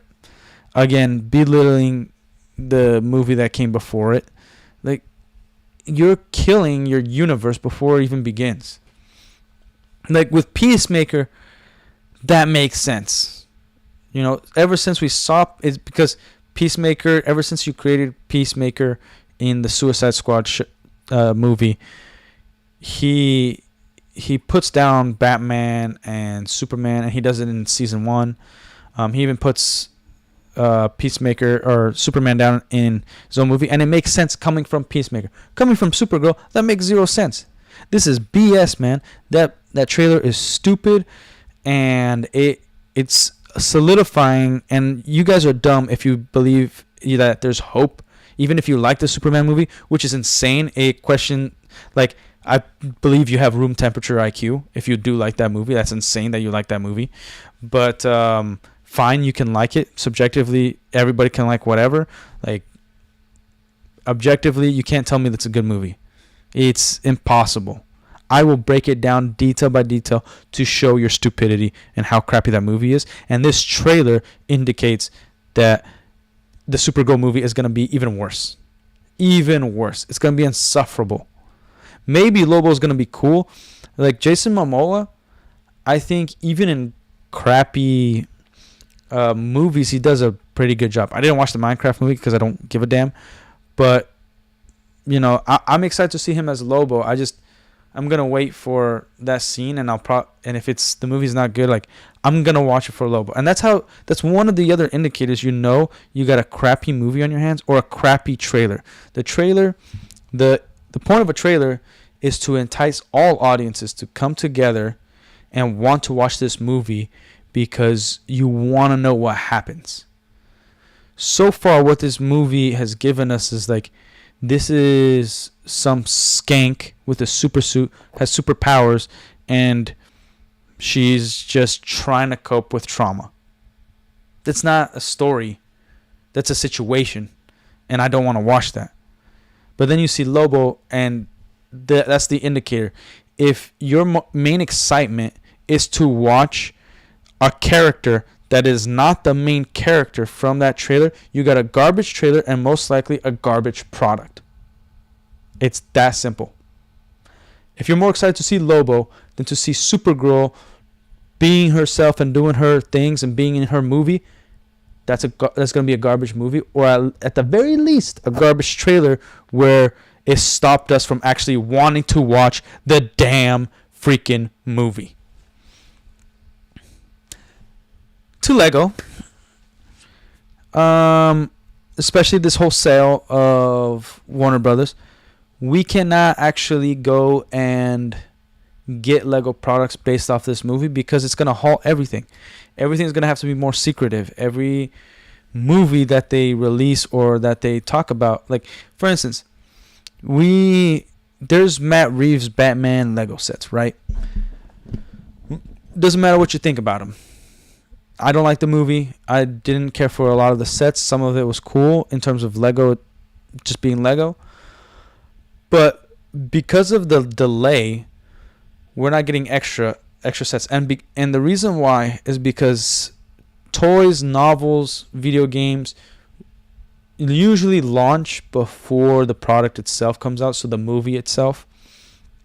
And one of the reasons is because it's another marketing gimmick for hype. You know, like, oh, Lego just released this Lego set with this character that wasn't in any of the trailers. Maybe we're going to see that character in the next movie, in the next Superman movie. Like, imagine this. Imagine if they never said that Lobo, they casted Jason Momoa as Lobo. But what is he going to be in? Is it going to be a separate Lobo movie? Is he going to be in Superman 2? And let's say we never got this trailer, but they released a set with Supergirl and Lobo, which they have done things like that in the past. Then we're all gonna be like, dude, Lobo is in Supergirl. And they don't even have to confirm it. Because the reason why that's so powerful is because word of mouth has always been more powerful. Where we talk to one another. We go to the comic shop. You know, and I'm using old examples because, you know, who's been to a comic shop nowadays? But having the ability to have conversations and speculate what's going to come next, how is this going to work, is based off of us based off like the Lego set and based off excitement. So a trailer, unfortunately, nowadays in the past like 10 years, they show too much. There's even trailers where I feel like I watched the entire movie, right? The trailer is supposed to just entice.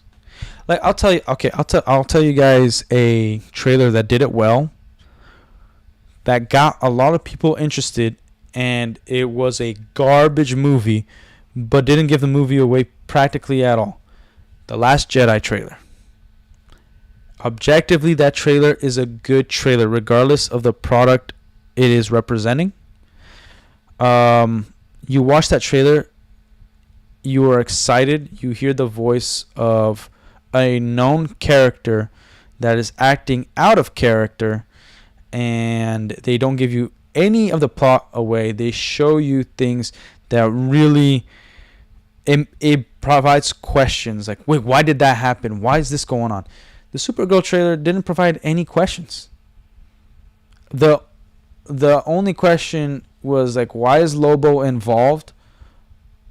But that's such a basic question that it doesn't really matter if you get the answer to it. You don't really care about that. Because a trailer is designed to make you ask questions. It's designed to make you think more and speculate and draw attention to the movie, so that the more you talk about it, the more likely. It's like retail.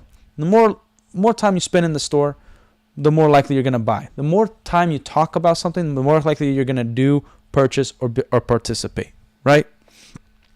So, and the more you think about it means that you most likely will talk more about it. So the more you think about it, the more likely you're going to perform that action, right? And that's with everything. So so one thing that they have going against them isn't just a crappy trailer, isn't just a crappy a movie.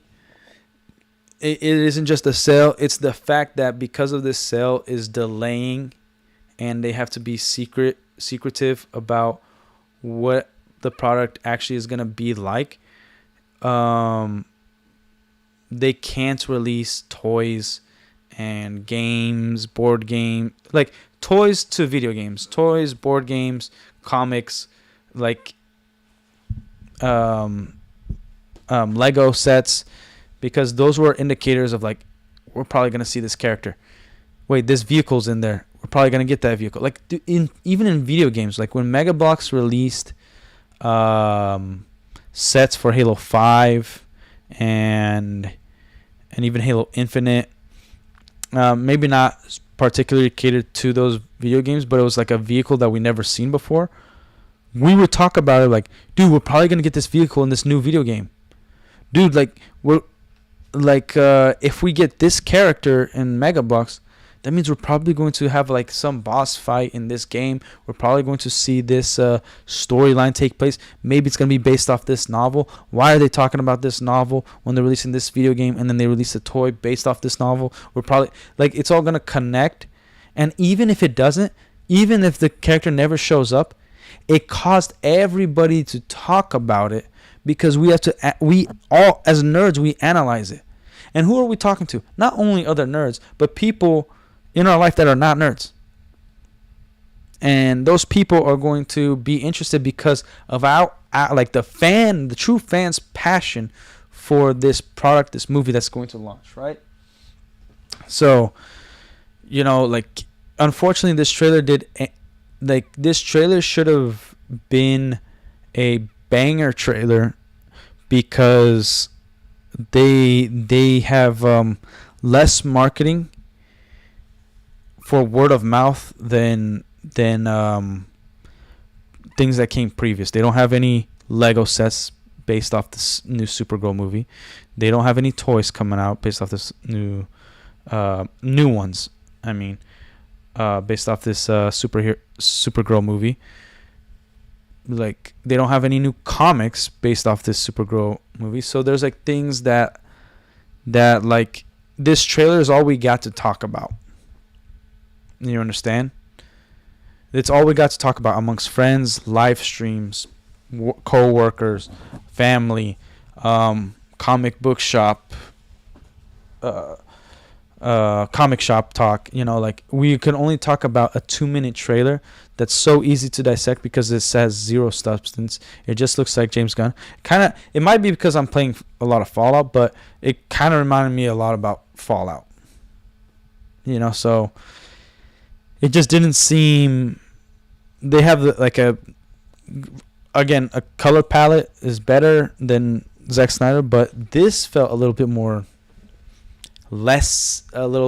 unhopeful, just like Zack Snyder's universe is. So it's like, I question anybody who has excitement for this movie. Like, genuinely, I want to know, is your excitement to watch Supergirl and her story, or is your excitement to be like, I wonder what's going to happen, I wonder how this is going to affect the DCEU? That's not good. I wonder how Lobo is going to be in this movie. That's also not good. If those are the basis of your excitement, that isn't boding well for the DCEU. Like, conversation shouldn't be talking about what's next. Like, how is this going to affect the Justice League? Like, dude, we shouldn't be worrying about that. We should be worrying about what the story is, and how Supergirl, and how much we care about Supergirl. She's the star of this movie. And so far, I haven't heard anybody being like, I'm excited to see Supergirl for Supergirl. They're saying like, man, this looks so interesting. I can't wait to see Lobo on screen for the first time, and not the new 52 twink. I can't wait to see that. Like, I bet it's gonna be this storyline. Like people are just saying, I can't wait to see Lobo. I wonder what planet she's on. Like I want to see the scene of Krypton being destroyed, and her. Man, I don't know why I'm blanking on the creation of the place where Supergirl was saved. But anyways, it's man, it is annoyingly stupid of how people are acting. Even YouTubers that like some that I somewhat had respect for. It's like, dude, be honest. Like, you don't have to hype everything up. I know positivity sells. Positivity is good. But I think honesty is even better. And unfortunately, to be honest, we have to be very negative because there's so much garbage out there. Like, man, Supergirl's gonna suck. I'm probably gonna make a lot of videos off this one live stream. That's gonna be sick. I'm gonna make this my Supergirl review because this. Oh my gosh, my gosh. Yeah. Well, the big issue I have with the state of Hollywood is also the quality of toys and Lego we get, specifically Lego. Like, for instance, I actually listened to a current a video of M&R Productions talking about somebody asked a question if they were going to get a specific tank from the Attack of the Clones 2, a Lego set, right? And he's like, oh, it's very niche and whatnot. I'm like, so is The Force Unleashed. It wasn't even a movie. Like, and we got Star Killers. Freaking, we got the Darth Vader messed up minifigure. We got blood on Starkiller, the first minifigure with blood on it. I think the only one. We had his, the Rogue Shadow. All of that is very, very niche. I think like your regular Star Wars fan wouldn't recognize Starkiller and the Rogue Shadow as a Lego set. They'd be like, wait, that's Star Wars? What the freak? When did they make this? That's what they would think. Like, the Ewok Village set, that's very niche. But again, it's when it comes to Star Wars and the eras of original and Clone Wars, it will sell if it's a good product, got good figures. Because I think at this point, people care more about the figures than the builds for Star Wars sets. So I wouldn't say because it's niche in terms of recognizable, Lego won't do or we won't get. I think it's because Lego phones it in. They're going to remake the same ships because unfortunately we keep buying the same ones. And they do. And again, their marketing is impeccable. They put one minifig that has never been released in another set in order for us to buy that set. And then it's too late because if you try to return it, you took the minifig out. If you try to sell it, you're going to make less money. And they don't care if you go bankrupt, obviously. They care about their bottom line and their numbers. Nothing crazy.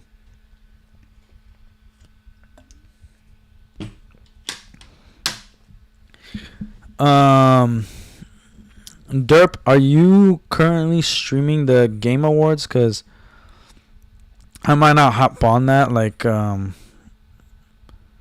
I forgot somebody invited me on their other channel to do it, but yeah, so my bad. But it seems like a lot of people are streaming the Game Awards. I don't feel like doing it because I'm not much of a gamer, dude. Like, I like playing video games, but that's like the extent. You know what I mean? Yeah, Derp is currently live watching the Game Awards along with I don't know who.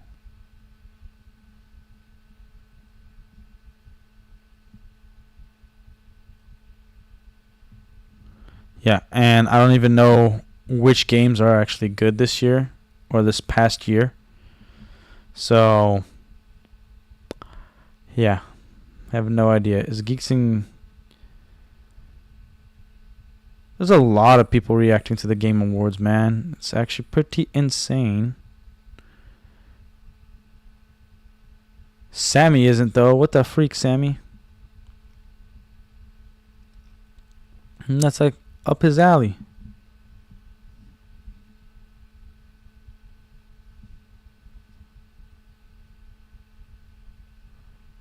Are you live or not? Okay, so he is. Yeah, everybody's watching the Game Awards apparently. I'm not. I don't care too much about it, so I'm not gonna fret on that.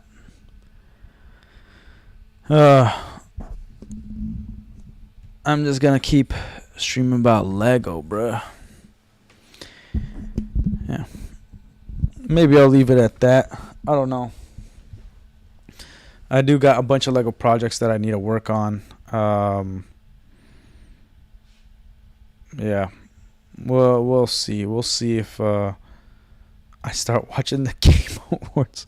I don't have much to say on it. I'd rather talk about. If people don't want to watch the Game Awards, come over here. I got you, bro. I'll take care of you. Don't worry about it. Hang out. Have fun. Enjoy yourself. I will be right back, though.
All right.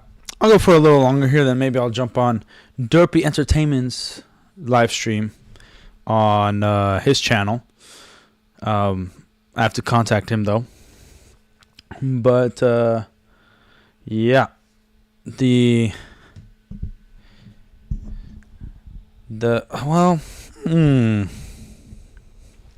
you guys know how long the Game Awards are gonna go for? Because I don't know if I'm even excited for that kind of bull crap. You feel me? If I could, I'd build Lego right now. I've actually, hold up, I'll show you guys some Lego right now.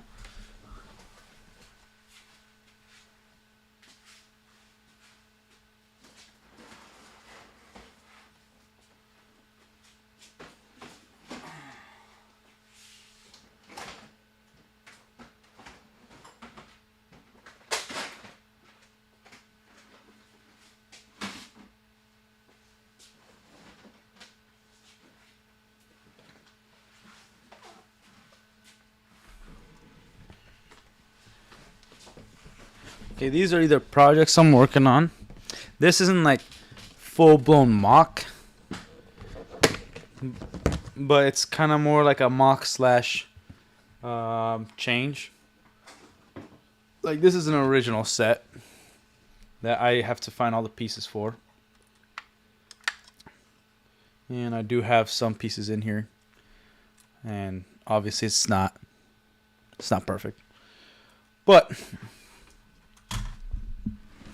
I was building gunships.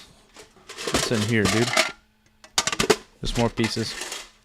I was building gunships to that, like, after the Empire took over, what that would look like.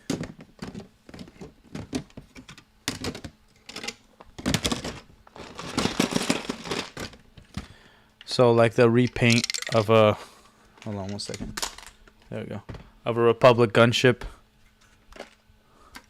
Like in my thoughts, what it should look like when the Empire, when the Republic becomes the first galactic empire. So check it out. It's just based off the 2017 model, the best gunship they ever made. And I'm building two of them. I got two of them in here. I haven't worked on it for a long time just because, you know, any mock or Lego set you're going to build, it's going to take a long time. So let me put this one back. And I actually have to sort through a bunch of Lego bulk, dude. It is so much work I got to do. But freaking sick, right? Let me put this right back.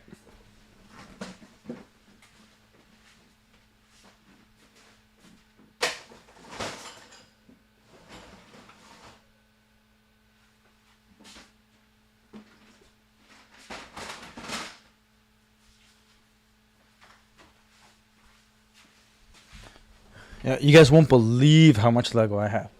When I closed, or not, I didn't close it, but and you guys will see a video soon on the channel, hopefully tomorrow morning, or let's see, today's Thursday, or Saturday morning. You'll see a video, and it's a very simple video. Unfortunately, there was the editing got weird and the HD quality was bad. I have no idea what happened, but it's just me talking about how I was able to buy a Lego store at the age of 26, have it be successful, and then I'm gonna make another video of how I got screwed over by those who I tried selling the store to, and then they shut it down, and it's a whole mess. Actually, I might do a podcast with somebody about that, and just do it on their channel and put it out there. But yeah, I think it's really important to do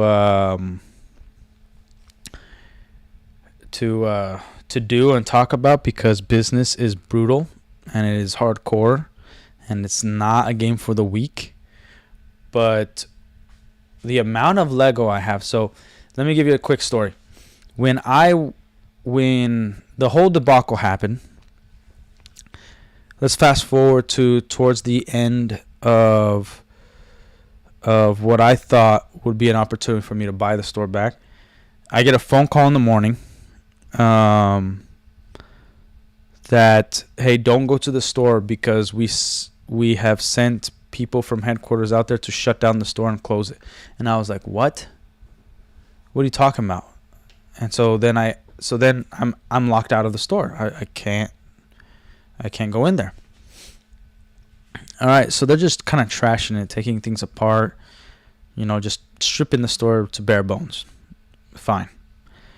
And then I get a call a few weeks later from the landlord.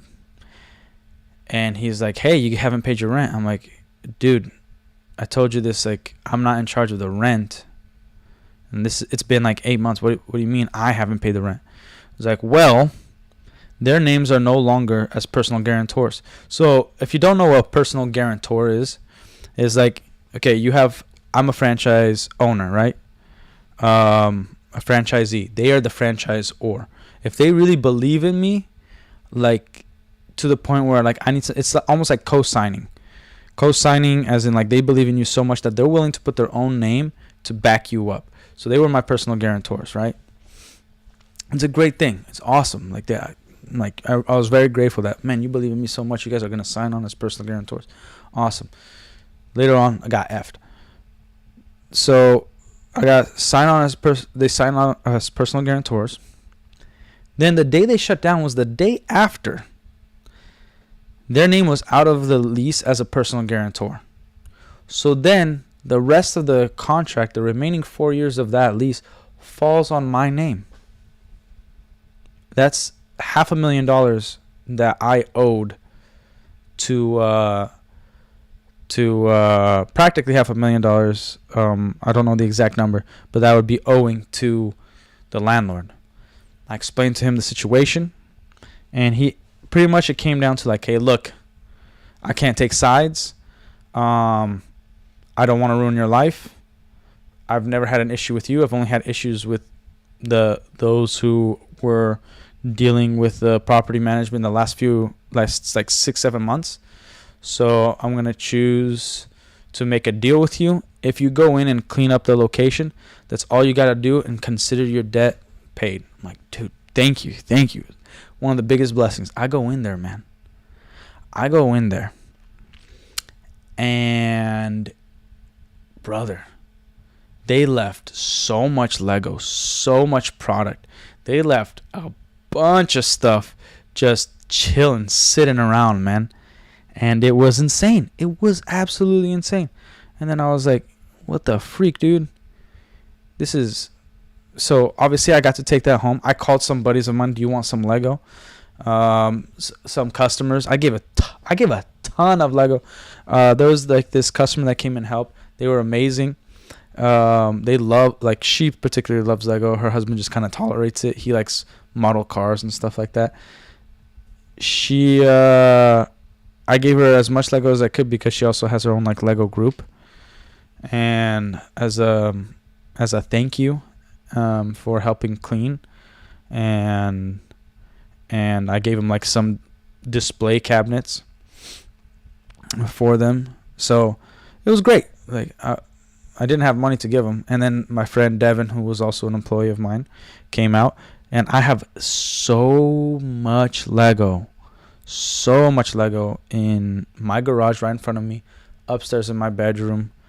Like my entire under my bed is all Lego. It's all my stuff. New in box too. Like, yeah. And there's so much I want to build, but I don't have time. Like if I had a lot of money right now, I'd have time.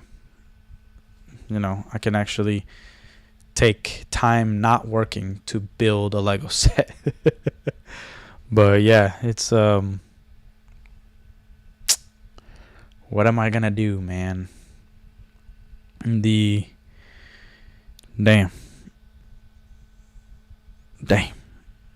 Yeah. It's unfortunately, like, the closing down the store, it was sad on how it was done. I think it was also poorly handled.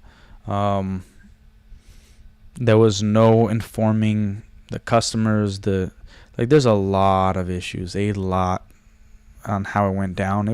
It's not good, man. It was very unprofessional how it all went down. Um, they might and it's possible that the owners are kind of out of the loop, and I've met a few owners of business where they let their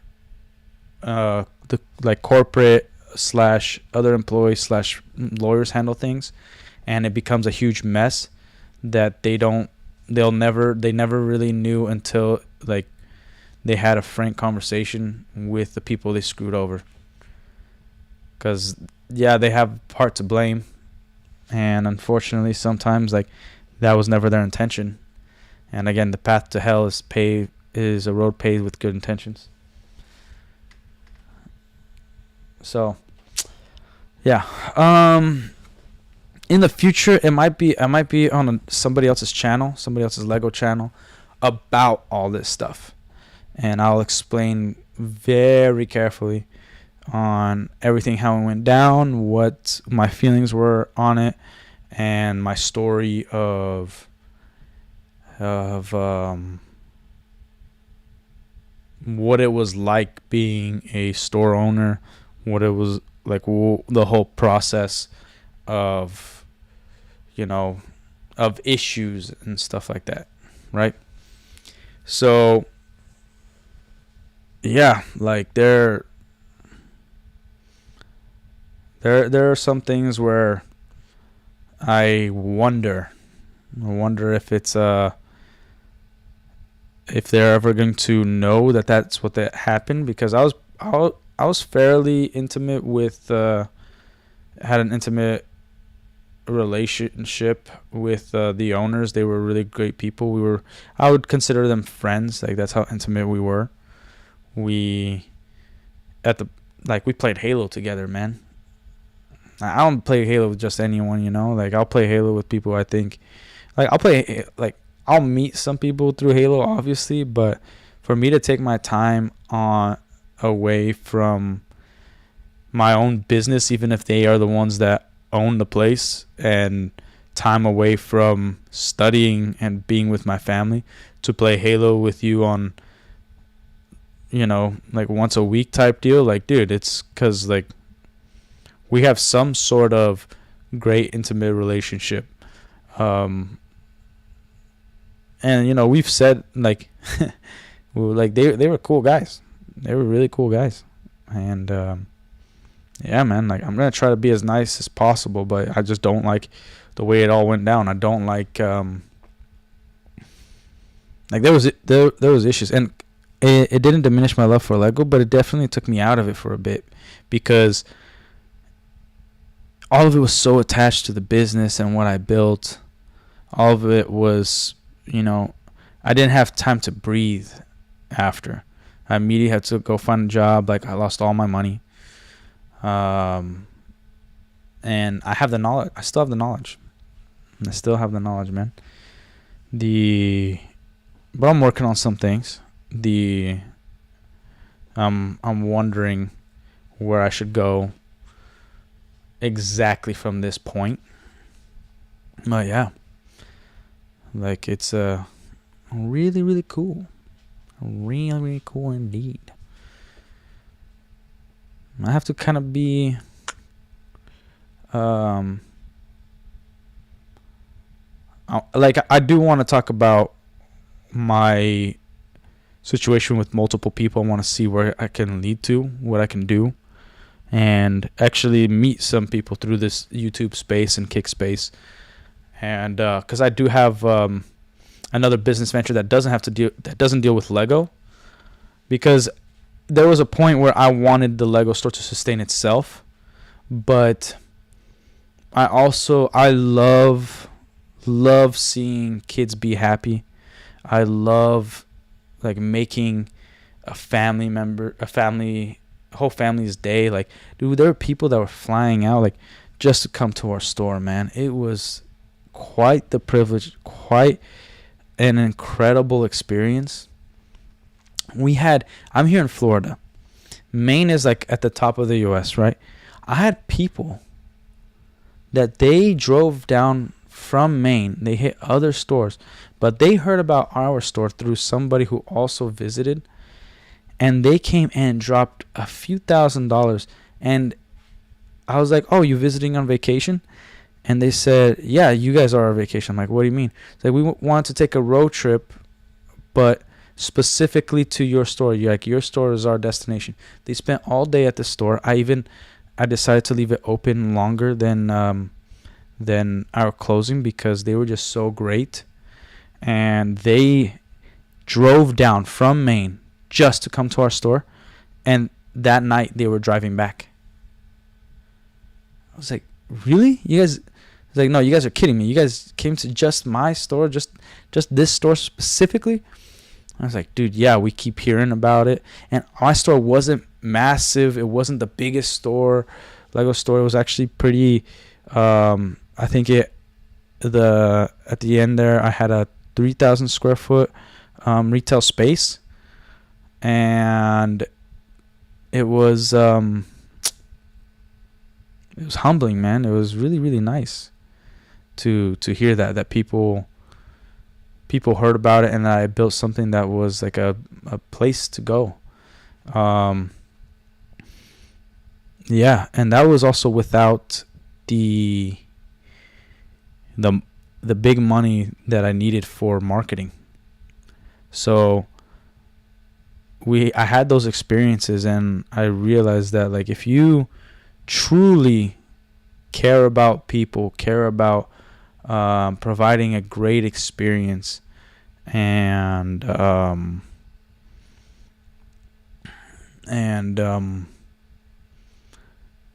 providing just some love and care, people will actually come out. Like, people, you'll inspire people and influence people that you'll never get to meet, and you never thought you were reaching those people. And it was really, really nice. It was really, really humbling. It was cool. Yeah, I enjoyed every minute of being in there. It was awesome. I created great relationships. There were some issues, man. There was quite a bit of issues. Yeah, there was some bad people that would come through. Like, not bad in like the cool way, but like bad people, or just pathetic bastards that, man, like, I had some people try to fight my employees. It was not cool, man. Yeah. So yeah, it was an issue. But overall, it was solid. It was a solid, fun time. And I'm never gonna stop messing with Lego. Like, if another funny story, I was displaying like the Pokemon life-size Pokemon on the top shelves, and I gave the Charmander to Anderson for him to build. It's been over a year, still hasn't built it. Almost 2 years now, and still hasn't finished the damn thing. Dude, that guy, he's a funny dude, man. But yeah, like, I was working on this entire display. It was gonna be huge. The owner of It's a Block Party came to my store. If you've seen him, you probably don't know that he's the owner, but he's the guy that created the Geonosis Droid Factory diorama on the like, you'll see on the channel. I think he has a channel, I'm not sure, but you'll see the channel Beyond the Brick, right? That's the big one that I was telling you guys about. Is it Beyond the Brick? Here, Beyond the Brick. Yeah. So Beyond the Brick, one of their better videos where, like, they have Duplo as the base in the mountain, but it's also going through, what's it called? It's also going through the whole,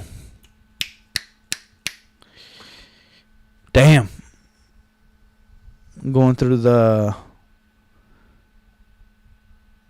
like it, there's the factory's actually working. The droid factory being built. The droids are being built and everything, and it's the whole Attack of the Clones 2 scene. And apparently he has it displayed at his location in Missouri, Minnesota, one of the M states, I believe.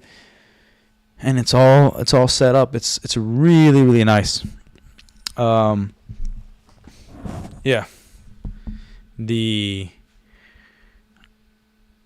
There was some cool stuff, man. Like, it was really nice meeting that guy. He was a solid dude. I also got him a lot of product for his store, and he came to my second location, and he loved it. He really, really liked it. I should probably hit him up. I haven't talked to him in a long time. But yeah, like the Lego world is a lot more cutthroat than you guys would care to believe. You guys would be shocked about how serious Lego can get. Dude, we got threats, man. We got a whole lot of love, but every once in a while, and there was this one customer who, like, dude, I was worried he was a psycho, man. And you get some weird people. Like, one thing I don't get is people who smoke and buy Lego. Like, dude, F you, man. Like, stop messing with the Lego. They smell like crap. And then you try to sell it. Like, dude, people would get pissed. They would try to trade in their Lego sets, and it smelled like smoke. Like, we can't accept this. Because even if we wash it, it's just too much labor. It's just, like, this is considered trash to us. And we wouldn't say, like, this is considered trash. Like, is this for our location?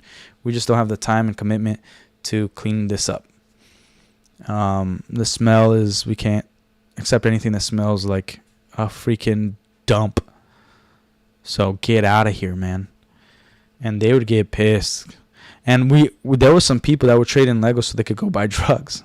I met some of those. It was insane. I was like, oh, like, why are you doing this, man? Like, if anything, you should go sell just to buy some Legos, because that's how expensive it is. That's the only way you're gonna make money. It's a joke. It's not serious. Some people take things way too seriously. They're so dumb. The internet is ridiculous. Like you'll read comments, like, there's a lot of more retards out there. A lot more retards than I ever thought would exist. I just thought it was like your random kid at your local junior high. But no. Many, many dumbs. Oh, shoot. So, yeah.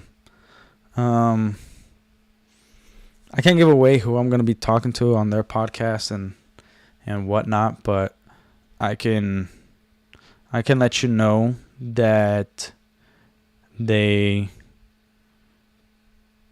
and who knows, it might not go through.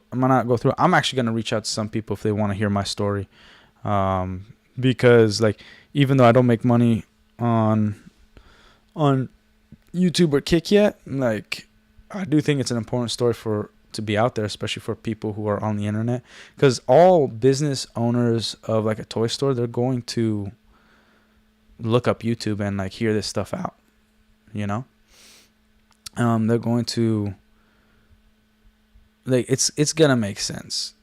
Like, I think people should hear stories of when somebody got screwed. Not for a pity party, but to understand that, like, if you're going to go this route, you got to have certain things in place. One thing I learned in business, like, contracts are just, like, the only reason you have a contract is so that you have the possibility of suing later. But whoever has the most money generally is going to win. Like, most likely, if you have more money, you're going to win and you're going to get more money off a lawsuit, because that's, unfortunately, like, most lawyers, I can't say most lawyers, but there are lawyers that are scummy in terms of morally. The reason I'm being very careful is because I don't want to get sued, obviously, but what is legal and what is moral are two very different things. Yes, sometimes they interlink, but the way things were done were not morally correct. It was very dishonest. It was scummy. It was very much like, Like, and man, I'm not like that afraid of getting sued at this point, because like, what are they? They're gonna just ruin my life. They're going to bankrupt. Like, I'm gonna have to file bankruptcy. I don't have any money to give them, and I'm not gonna backtrack on my statements. I'm not gonna go to jail either. So like, if they sue me, like, what are you really going after? And if they sue me after the fact, like years later, let's say I'm very financially successful and they come after me now because of this current discussion or interviews that I'm gonna have, like, it's also just shows their true colors of being scummy. And I'm not saying the business, I'm saying like the law firms, because law firms give more advice than you think. Like, if you hire a lawyer, they will tell you when you should sue, regardless, like, because you can win, not because it's what you should do. It's because it's their mind and how they think that your business can have an increase, because they're seeing it the legal way. They're not giving marketing advice and doing that. They're just saying, like, if we sue, we could get this much money and it to not hurt your reputation so much. Or you could just be a good person and not be a piece of crap. It's very, very simple. But yeah, like, it's there's the legal system, man. You don't want to deal with that. Lego and legal is legal, man. Yeah. The one thing that I did in my second location, I made it really a hangout spot. Because not, like, we have the bulk tables, right? But not all bulk tables can be a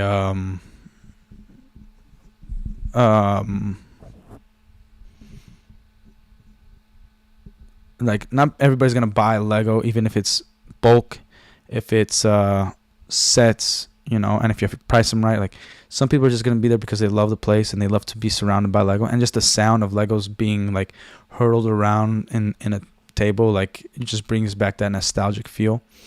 But what I did that was different from most stores, I actually put video game system, and I bought a TV. I got an Xbox and a Nintendo Switch, so that people can actually play and hang out. Like, at that plaza, there was going to be a place where you can eat, like a acai place, and unfortunately it didn't go through. There's going to be a lot of things, but unfortunately, not everything works out. But it was really cool having it as a hangout place. It was, I think a lot of people enjoyed it, a lot of people loved it, and it was fun. Yeah, like it was cool, man. It was really, really cool. But we're figuring it out. Like, I actually do hope YouTube and Kick will work out, because this is a ton of fun. Just by talking to you guys, I had a blast. Like, there's so much more room for growth and creativity. Like, obviously I would love a better office, but I love what I've, like, just decorating this place with Lego. I got a Nerf gun right here, a lightsaber, Superman statue. Yeah, I got an Xbox right here, a monitor, my laptop. Like, dude, this is fun stuff, man. Yeah. And I don't understand. Something that pisses me off is seeing these, like, famous YouTubers, or at least successful YouTubers, complain about the difficulty of being a YouTuber. I'm like, dude, you should be grateful for the rest of your days on this. It is a beautiful thing. You're a lot more free to do whatever you want. Like, you set up your own schedule. I don't set up I wish I could do it during the day, but I'm out here, I gotta find a job, I gotta work, I gotta make money, support my family, got 3 kids, so there's a lot of things that I gotta do before I can actually, like, do full-time YouTube. I need to make at least like $6,000 a month. Like, that's on the low end for a family of 5. But luckily, like, I did make some good business decisions that for my life. Like, I was able to buy a townhome. I was able to gain experience in other business ventures, and it's been solid. And Lego actually always helped me, like, kind of relieve some stress. Now it's mainly just jujitsu. Like, jujitsu will completely relieve stress and help you learn something. But Lego is one of those things that really helped me get out of my head and create something even when I couldn't like think of anything. I just put bricks together and then something awesome would come out of it. And I'll show you guys some of my creations in other videos. It's fun, man. It's good stuff. It's good stuff. But yeah, the other thing I wanted to talk about Lego, I think it's more important for people to build their own stuff. Like, great, buy sets. You could get a lot of great pieces. Lego will eventually break, and what I mean by that is, like, if you got kids, nephews, nieces, cousins, somebody's gonna hold that Lego. You know, even if you got a spouse, he or she's gonna move it and gonna drop something. So I've always been a huge proponent of, like, build your own stuff. You know, maybe buy 2 of everything, maybe 3. One for retirement, one to build, and one to create out of those pieces. I don't know, man. You got to do what works for you. Okay? Is it the best model for, like, again, the devil's in the details. If you want to save the most money, there's multiple models. If you want to build mocks, there's multiple ways to support other people. I recommend looking for somebody that you like supporting. If they have a Bricklink store, go after them. If they have a specific channel that really kind of relieves stress, dude, subscribe to them. Like, if you can kind of get out of your own head and enjoy something, go ahead and subscribe to those people. It's awesome. But yeah, like,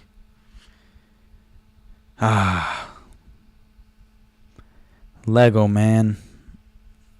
I love Lego. I love Lego, man. One thing, my son, every day he has to play Lego, almost every day. And we have like a corner, because I don't want to leave Lego in his room yet. Actually, I do want to separate a bunch of Lego and give it to him. That's like his Lego for him to play. But I just have a corner in our bedroom where we have a small little Lego table, and I just put some unsorted Legos out, and he builds. He's already cracked some minifigs, which makes me sad, but I have to remember he's 5, you know, so. And I gave him some nice minifigures, some super battle droids. But what gets me in my head is, like, I believe that someday I will be financially rich, and I'll be able to buy whatever I want to buy that I can't buy right now.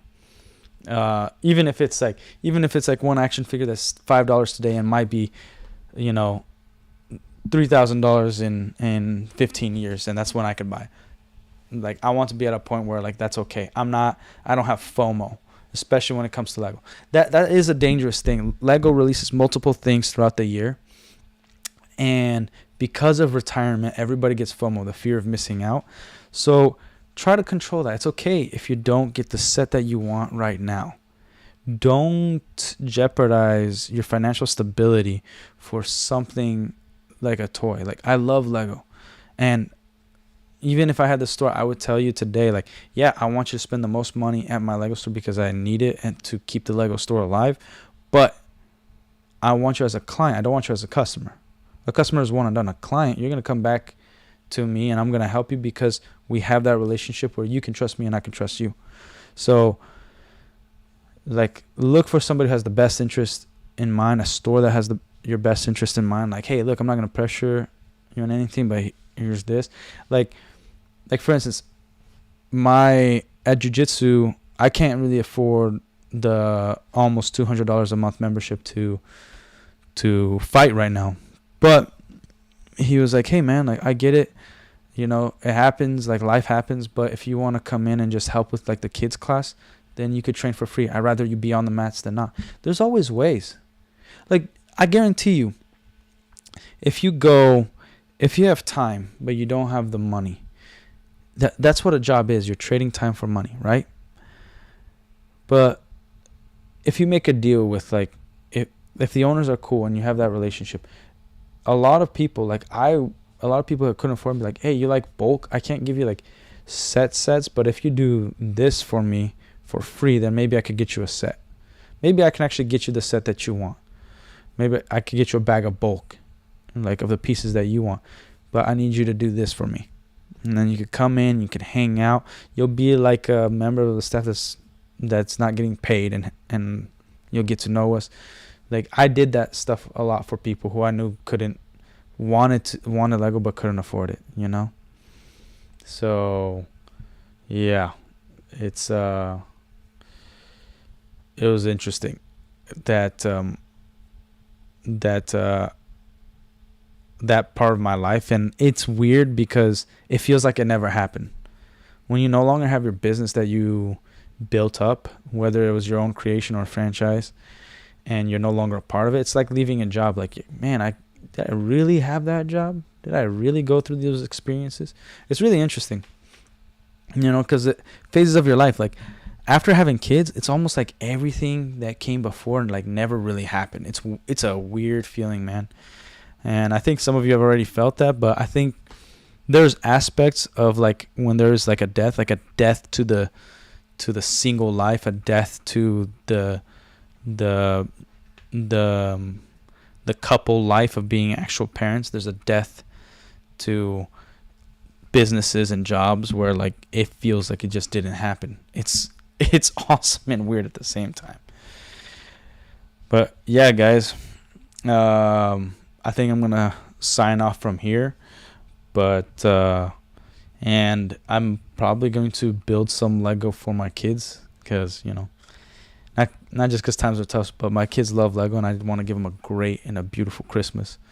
And dude, like, life is good. It doesn't matter what you're going through. Legos are great. Like, be a little more creative. Just be a little more creative. Have some fun. Don't worry about which set's coming out, which one you gotta buy, and which one's gonna retire. Like, don't worry too much. Just have fun with it. It's a toy. I get it if your livelihood depends on it. You're trying to start a business and associated with Lego. And yes, you can be successful. I knew some people that were making more money than I was at the store on their own with retired Lego. It was incredible. And it made me question everything I was doing. Like, how are you making like $40,000 a month off retired Lego sets, and I'm here trying to make $40,000 a month with all this cost? That's insane. And some cool guys, man. It was tight. I had a client who bought a second home, a 4,000 square foot home, because his wife didn't want Legos at his house, and that entire house was just for Lego. The bathroom, basement, garage, all of it. So that's where him and his kids would go and build Lego. They would go all the way to the second house and display the entire house as like a Lego museum. Really, really cool. In Utah, there's a guy who loves Bionicle so much, and he's well off, that he's creating. I don't know if he finished it, but he at the time was creating a Lego museum. He had every single Lego piece, even like the $100,000 Lego mask or the 10,000 gold Lego mask. I don't know all the prices, but he had everything Bionicle ever came out with. Man, it was really, really cool. So, and he wanted like every single piece of Bionicle that existed. He was like freaking hunting. But yeah, and he's out in Utah and he's creating. I don't know if the museum is gonna be over there, or somewhere else. I don't know. But yeah, like and he loved bricks and minifigs, and would shop at the South Jordan location, I believe. Yeah, like regardless of how things happened, how things ended up there, I'm still happy with my life, and I have a great wife and great kids, great parents. It's all good. Like, life continues. And I'm able to spend some time on YouTube at night and kick and have some fun. So, yeah, I'm out, guys. You guys enjoy the rest of your night. I might be on Derpy Entertainment later to check out the Game Awards. But, yeah, have fun.